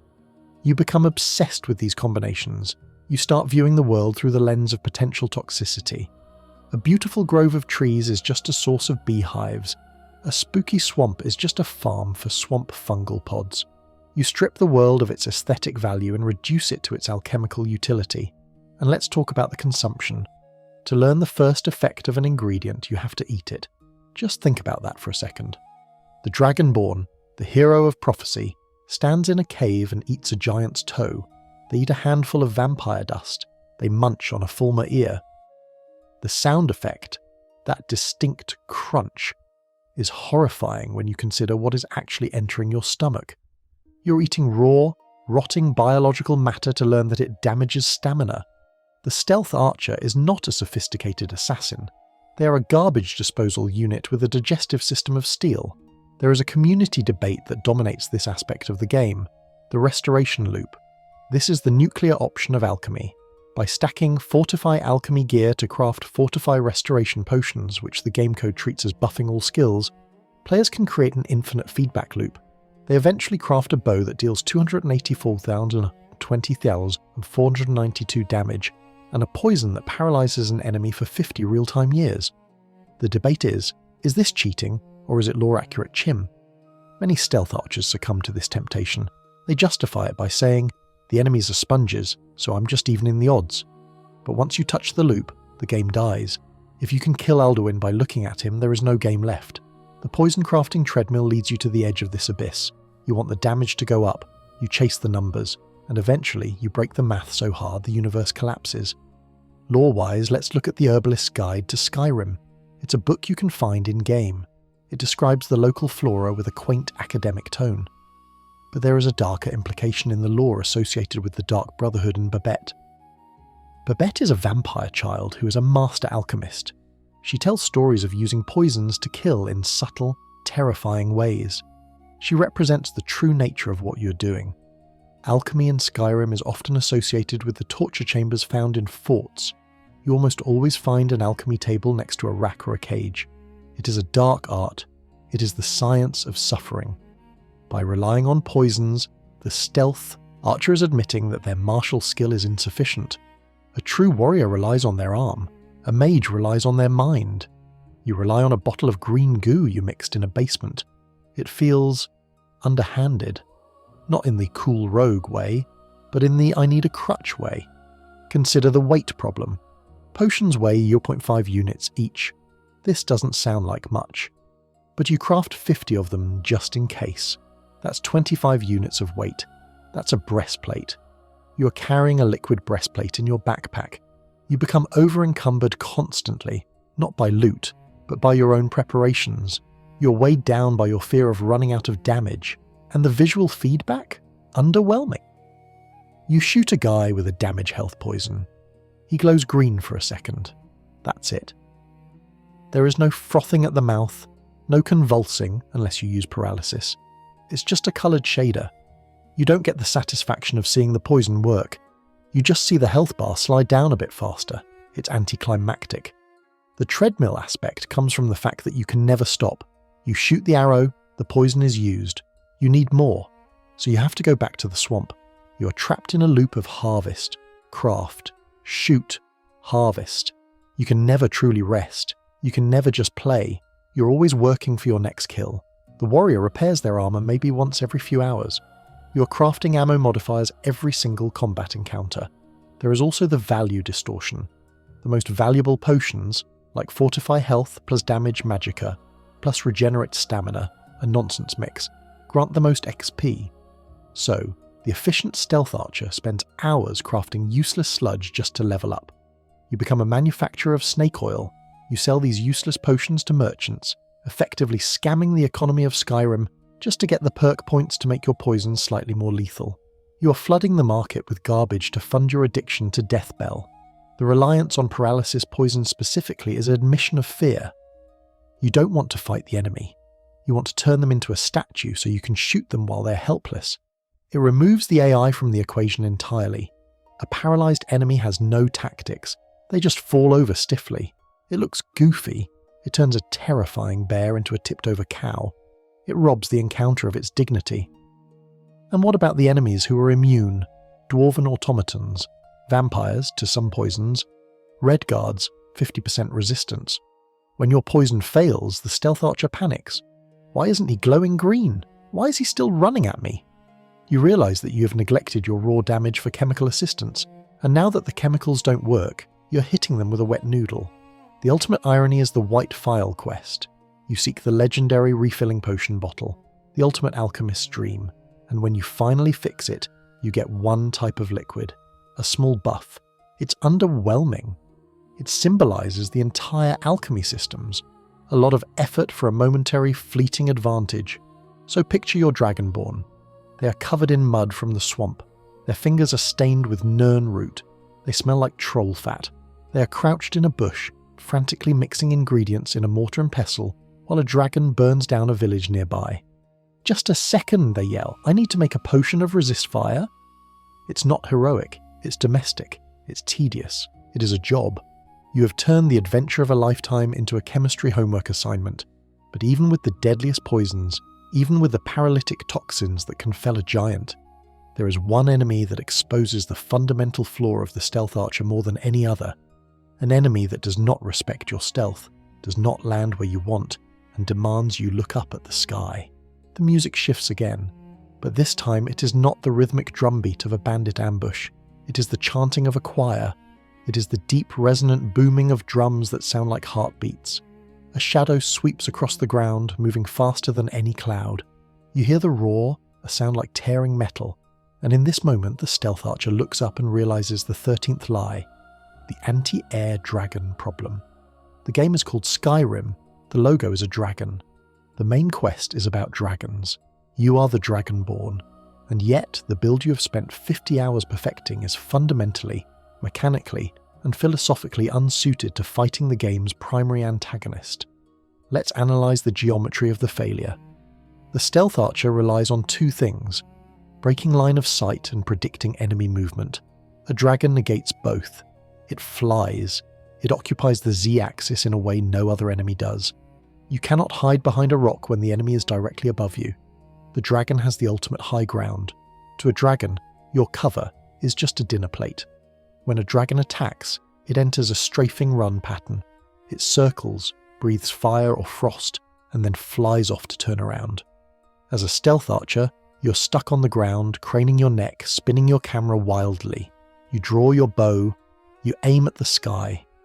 But the dragon is moving at Mach 1. You have to lead the shot. You release the arrow flies, the dragon turns, the arrow misses by 100 yards. You're trying to shoot down an F-16 with a slingshot. The frustration is palpable. You aren't a master sniper. You're a clay pigeon shooter who is bad at the sport. You waste arrow after arrow watching them arc uselessly into the stratosphere, while the dragon just roars and sets you on fire. This leads to the combat state issue. To get a sneak attack bonus, the enemy must not detect you. Dragons have incredible detection ranges. They spot you from miles away. The moment the battle music starts, the dragon knows you are there. The hidden eye opens instantly. You cannot re-enter stealth easily because again there is nowhere to hide from the sky. You're caught in the open field of Whiterun, naked and afraid. So, the stealth archer usually resorts to the most cowardly tactic in the game, waiting for the dragon to get bored and land on someone else. You sprint toward a nearby guard tower or a giant camp. You pray the dragon targets the mammoth. You let the NPCs do the tanking. You become a scavenger, waiting for the dragon to be distracted so you can maybe, possibly, get one crouch shot in before it turns back to you. You are not the hero, you are the side character hoping not to get eaten. Core in-game fact. Consider the Dragon Wren shout. This is the narrative tool given to you to defeat Alduin. It forces a dragon to land, it is essential, but using a shout is loud. It breaks stealth, it initiates combat. The very tool required to fight the boss makes your build. Mechanics invalid, you shout Jaws Frul. The dragon lands. He is mad. He looks at you. You are crouching. He blasts you with a stream of fire. You die because, as we established in Section 8, you're wearing paper armor. The game forces you into a tank and spank encounter that you're not built for. The disconnect is even worse during the landing phase. When the dragon finally lands, the stealth archer thinks, now is my chance.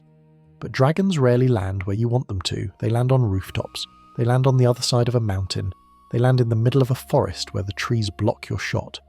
You spend the vulnerability window sprinting to get a line of sight. By the time you get there, the dragon takes off again. It is a comedy of errors. Compare this to a warrior.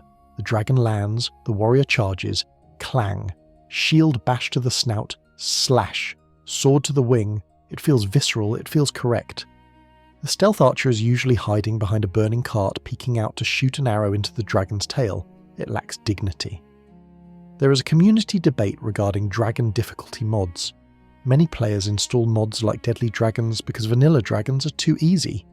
But for a stealth archer, these mods make the game unplayable without cheese. If a dragon has 10,000 health and one-shots you with fire, and you rely on stealth multipliers that don't trigger because the dragon has true sight, you are forced to exploit. You hide inside a building where the dragon can't fit and shoot through the door. You exploit the AI's inability to enter interiors. You turn the epic boss fight into a glitch fest. Lore-wise, let's consider the nature of the Dover. Dragons are creatures of domination. Their very speech is a battle of will. To speak is to fight. They respect strength. They respect the voice. They do not respect hiding. In the lore of the Dragon War, the Nords fought them in the open. They shouted them out of the sky. By fighting as a stealth archer, you are fighting like the Akaviri Dragon Guard, using tools and tricks, but without their numbers or organisation. You are fighting as a rat fights a hawk. You are trying to stay unseen, but the hawk's entire evolutionary purpose is to see the rat. There is an obscure interaction regarding kill cams on dragons. Have you ever triggered a ranged kill cam on a dragon? It's rare and it's often buggy. Sometimes the camera follows the arrow, hits the dragon, and the dragon doesn't die. It just keeps flying. The game engine struggles to reconcile the cinematic death shot with the complex flight script of the dragon. It highlights how the stealth mechanics are stapled onto the dragon encounters, rather than integrated. The melee kill cam, however, climbing onto the dragon's head and stabbing it, is fully animated and works, mostly. The game clearly wants you to climb the dragon. It wants you to be up close. The stealth archer also suffers from the friendly fire problem during dragon attacks. A dragon attacks Riverwood. The blacksmith, the innkeeper, and the guards all rush out. You're trying to snipe the dragon. The dragon moves. Your arrow hits Alva the blacksmith. He dies. Now you are a murderer. The guards arrest you while the dragon burns the town. The chaos of a dragon fight makes precision sniping a liability. A sword swing is easier to control. A long-range arrow is a gamble in a crowded environment. And let's talk about the rewards. Dragon bones and dragon scales. They are heavy, extremely heavy. A stealth archer who needs to be light to sneak hates this loot. You kill the dragon, absorb the soul, and then stare at the bones. I can't carry this. You leave the trophies of your victory on the ground because they inconvenience your inventory management. A true dragon slayer wears the bones. You leave them for the wolves. The anti-air problem highlights the rigidity of the build. The stealth archer is a solution to a specific problem, clearing dungeons of humanoid enemies. It is a key that fits one lock, but Skyrim throws different locks at you. It throws dragons, it throws swarms of spiders, it throws magical anomalies. When the lock changes, the stealth archer tries to jam the same key in harder. They refuse to adapt. They don't pull out a great sword for the dragon. They just crouch lower. Think of the final battle with Alduin in Sovngarde. The sky is filled with mist. Meteors are falling. Alduin is flying through the fog. You are accompanied by the ancient Nord heroes. They are shouting clear skies. They are charging with axes. And you're looking for a rock to hide behind in the afterlife. You're in Valhalla, the hall of brave warriors, and you're trying to find a camping spot. It is conceptually embarrassing.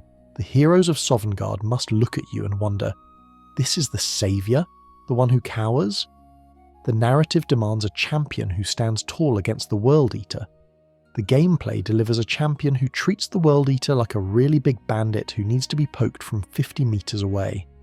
The dragon fight exposes the lie of mastery. You feel like a master of the game when you clear a bandit fort. You feel like a helpless child when a blood dragon decides to roast you on a mountain peak. The mastery is conditional. It is fragile. It requires the enemy to play by your rules. The dragon does not play by your rules. The dragon makes the rules.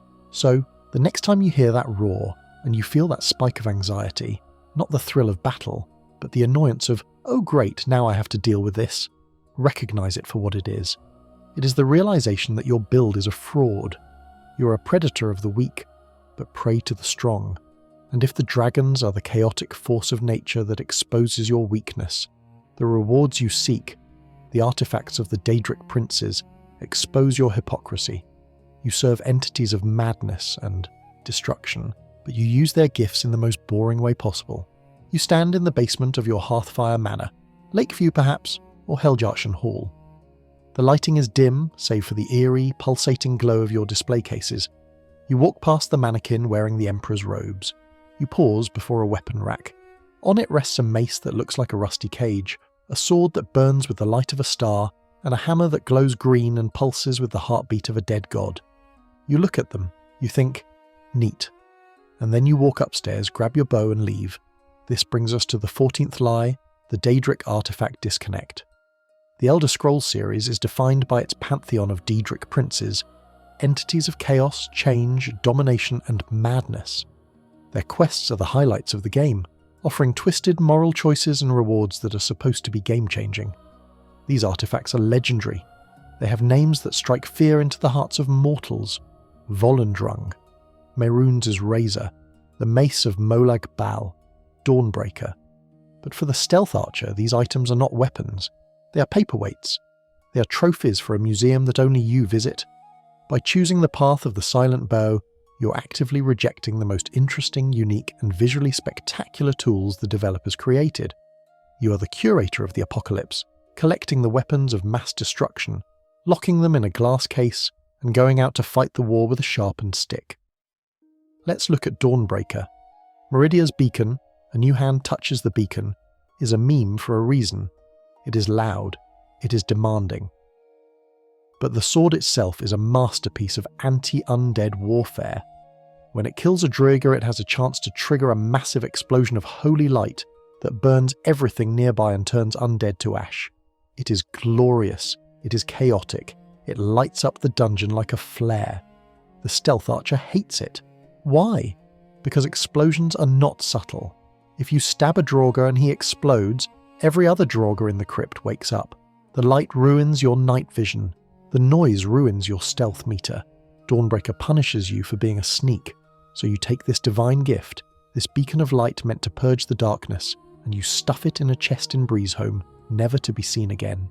You choose the darkness over the light, not for moral reasons, but for tactical convenience. Then there is Volendrung, the Hammer of Malakath.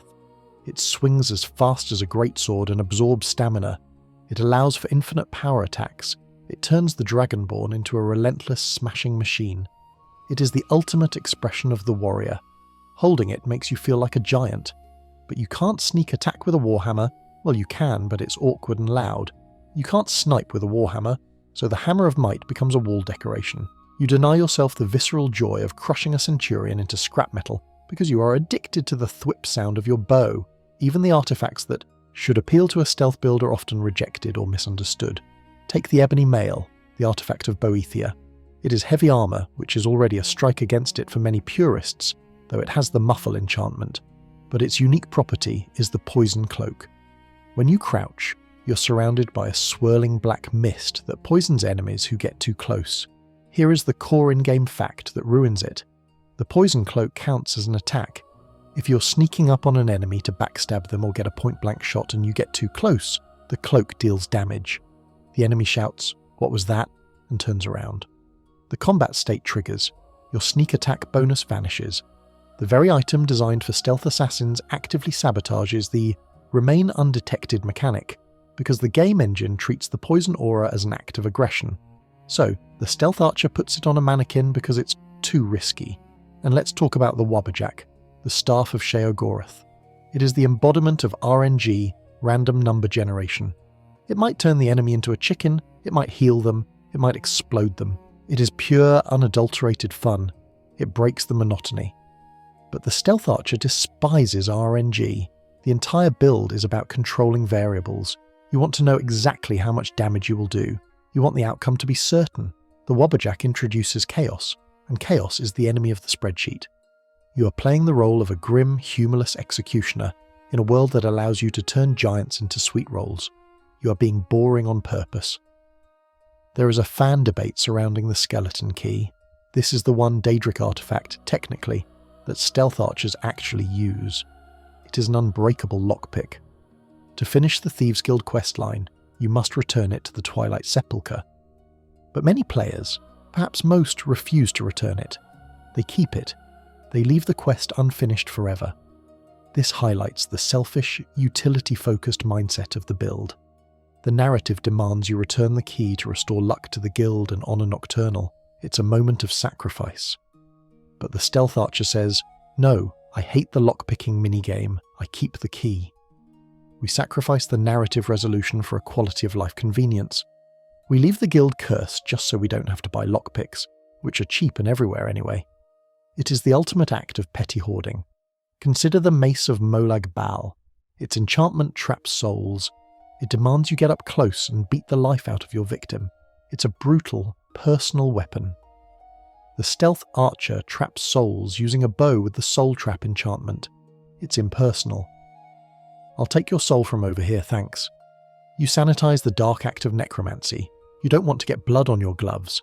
There is an obscure lore tidbit regarding the nature of the Daedra themselves. The Daedra are Padamaic entities, representing change. The Aedra, divines, are Anuic, representing stasis. The Stealth Archer playstyle is fundamentally Anuic. It is about stasis.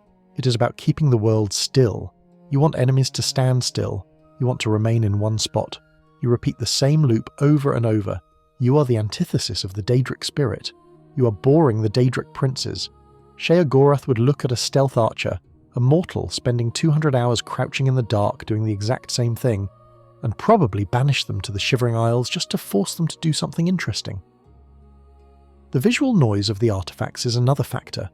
The ebony mail obscures your vision with black smoke in first-person mode. The rueful axe is gigantic. These items clutter the screen. The Stealth Archer craves a clean HUD. You want a clear view of the reticle.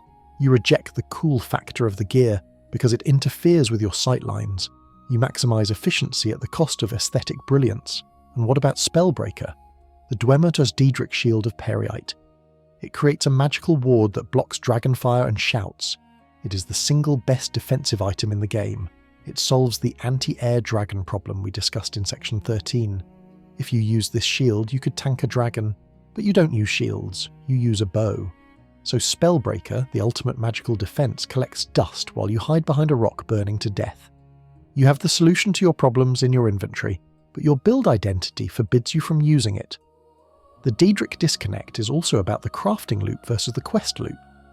In the late game, a smithing-enhanced Dragonbone bow deals more damage than any Daedric artifact.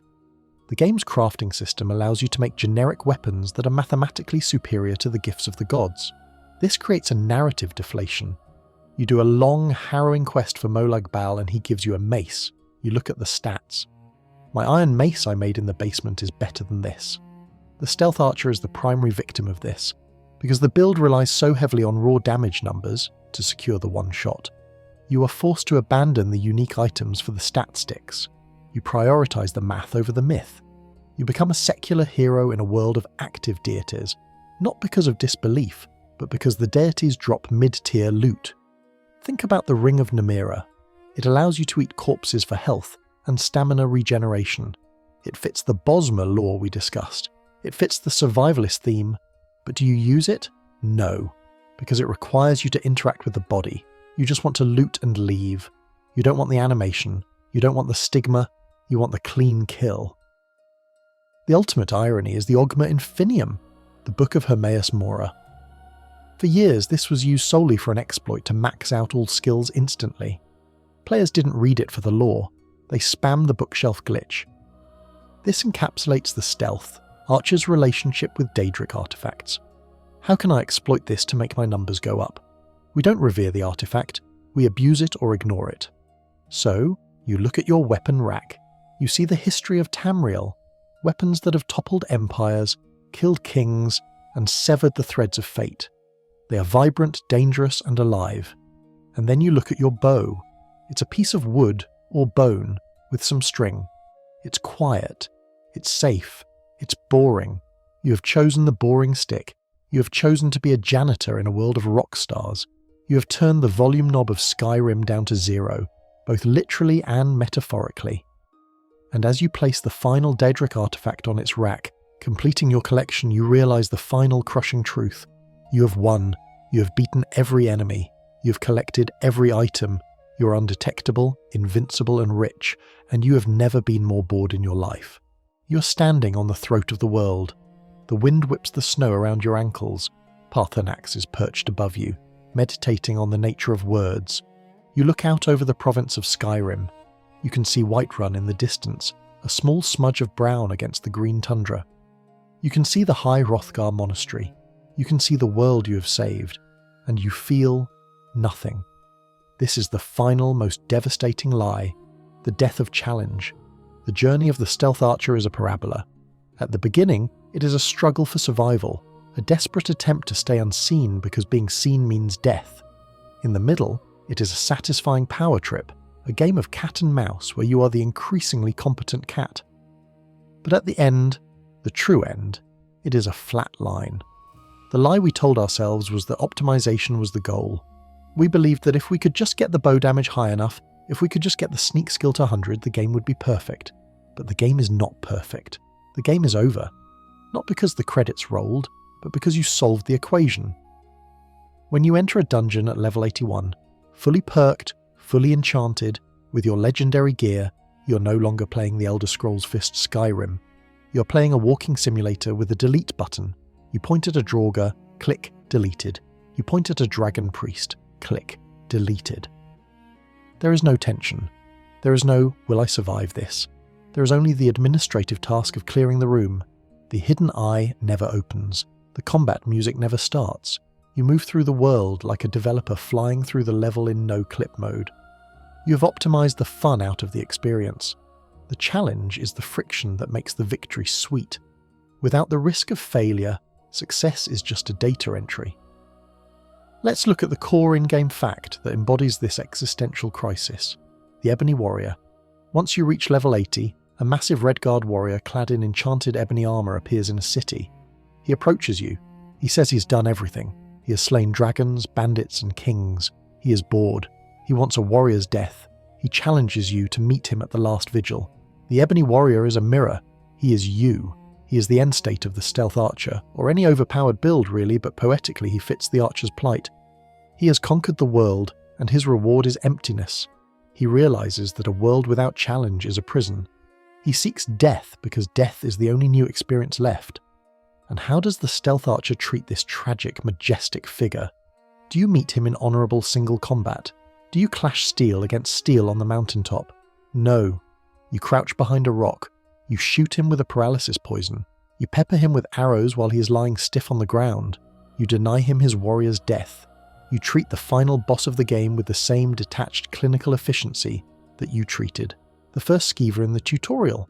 You turn the tragic climax of his life into just another loot drop. The lie is that we want to be powerful. We don't. We want to become powerful. The process is the game. The destination is the quit menu. Consider the God mode paradox. If you open the console on PC and type TGM, toggle God mode, you are invincible. You have infinite stamina, infinite magicka, and infinite arrows. It is fun for exactly 5 minutes. Then it becomes incredibly boring. Why? Because the brain requires stakes. If you cannot lose, you cannot win, you can only exist. The Stealth Archer build, when fully realised, is TGM with extra steps. It creates a state of functional invincibility through avoidance. If the enemy never attacks, you effectively have infinite health. This leads to the save file graveyard. We all have them. Look at your load screen. Dozens of characters. Prisoner, Nord, Bosma. Most of them abandoned around level 40 or 50. Why? Because that's when the build came online. That's when the challenge died. We start a new game promising ourselves, this time I'll be a pure illusionist, or this time I'll be a two-handed tank. We crave the struggle of the early game, the frantic running from bears, the desperate potion chugging. We chase that feeling of vulnerability. But then, the gravity of the Stealth Archer pulls us back.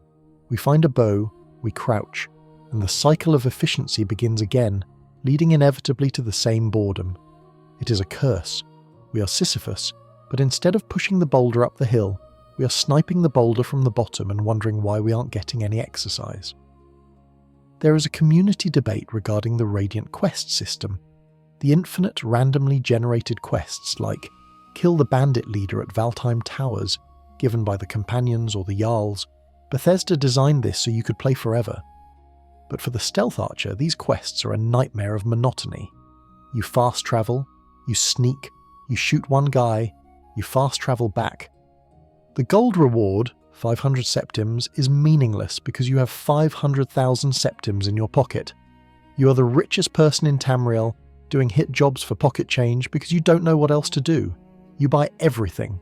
You buy Solitude's proudest manor, you buy the Windhelm house, you adopt 2 kids, you give them daggers, you look at your wife, probably Isolde or Ayla. You realise you have achieved the American dream of Skyrim, and it is dull. Domesticity does not suit the Dragonborn, but because your combat loop is so safe, so risk-averse, your life has become safe. You have domesticated the adventure.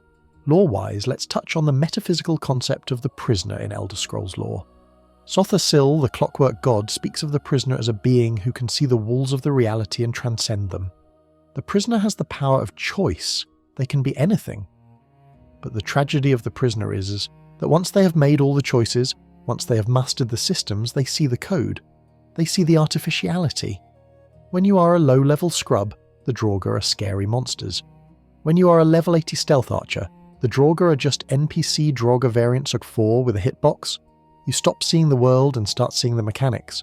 You see the patrol loops, you see the vision cones, you see the light thresholds.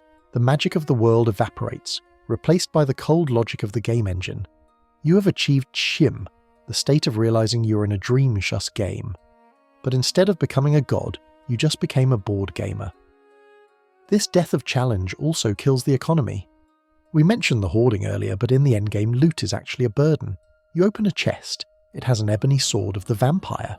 It's worth 4,000 gold, you don't pick it up, you don't need the money, you don't need the weapon, you leave it. The dopamine hit of finding treasure is gone. When you don't need anything, the world has nothing to offer you. The dungeons are no longer treasure troves. They are just empty hallways filled with trash you're too rich to pick up. And what about the mods, the final refuge of the bored stealth archer? We install Thomas the Tank Engine Dragons. We install Macho Man Randy Savage Mudcrabs. We install mods that make the game brutally unfair, adding hypothermia and hunger and thirst. Why? Because we are desperate to feel threatened again. We are desperate to break the safety we worked so hard to build. We break the game with mods just to feel the jagged edges again. The legendary skill reset mechanic was Bethesda's attempt to fix this. You hit 100, make it 15 and start over. But for a stealth archer, resetting archery or sneak to 15 is not a fun challenge, it's a suicide pact. If you are level 80 fighting legendary dragons, and you reset your damage skill to novice levels, you can't kill anything. The scaling is broken, so you don't reset. You stay at 100. You stay safe. You stay bored. Think of the Civil War. You can clear a fort single-handedly without raising an alarm. The soldiers shout, "For the Empire!" or "For the Stormcloaks!" while you pluck them off the walls like ripe apples. It trivializes the conflict. It's not a war, it's a janitorial service. You're cleaning up the mess of politics with high-velocity arrows. The ultimate realization is that the stealth archer is a lie because it promises the fantasy of the shadow. The shadow is cool, the shadow is mysterious, but shadows only exist because of light. Without the light of danger, without the heat of combat, the shadow is just darkness, and darkness is empty. You have spent 200 hours perfecting a build that is designed to skip the gameplay. You built a machine to play the game for you, and it worked. The machine works perfectly. The enemies die, the quests complete, the gold piles up. But as you stand there on the throat of the world, looking down at the clouds, you realize the one thing you can't kill with a 3.0x multiplier sneak attack. The feeling that you missed out on the glorious, messy, chaotic heart of the warrior's life. You survived, yes. But did you live? The arrow is nocked, the string is drawn, but there are no more targets worthy of the shot. But put the bow down for a moment. Uncrouch. Let your character stand up straight and stretch those virtual muscles. Listen to the wind. Not the wind you blamed your kills on, but the real wind of the game. The sound of the mountain peaks, the rustle of the tundra grass. We have spent this entire journey deconstructing the stealth archer, picking apart the logic, the mechanics, and the psychology. We have called it a lie. We have called it a trap. We have mocked the hoarding and the crouching and the fear. But here is the truth beneath the lie. It is okay. We play the stealth archer not because we are cowards, but because the world is loud and chaotic and demanding. Our real lives are full of combat. Our real lives are full of noise and stress and things rushing at us that we can't control. Skyrim offers us a quiet place. It offers us control. There is a profound meditative peace in the rhythm of the sneak, the slow creep, the patient aim, the silence. It is ASMR for the soul. It is a way to process a world at our own pace to say, no, I will not be rushed. I will handle this on my terms. So if you love your wood elf, if you love your hoard of iron arrows, if you love that little yellow sneak attack text, keep playing it. Embrace the cheese, embrace the bucket heads, embrace the safety. Just know that the sword and the shield are always there, waiting in a dusty chest, should you ever decide to step out of the shadows and roar back at the world. But for tonight, the shadows are safe, the fire is warm, and the Draugr are sleeping, and so are you. Sweet dreams.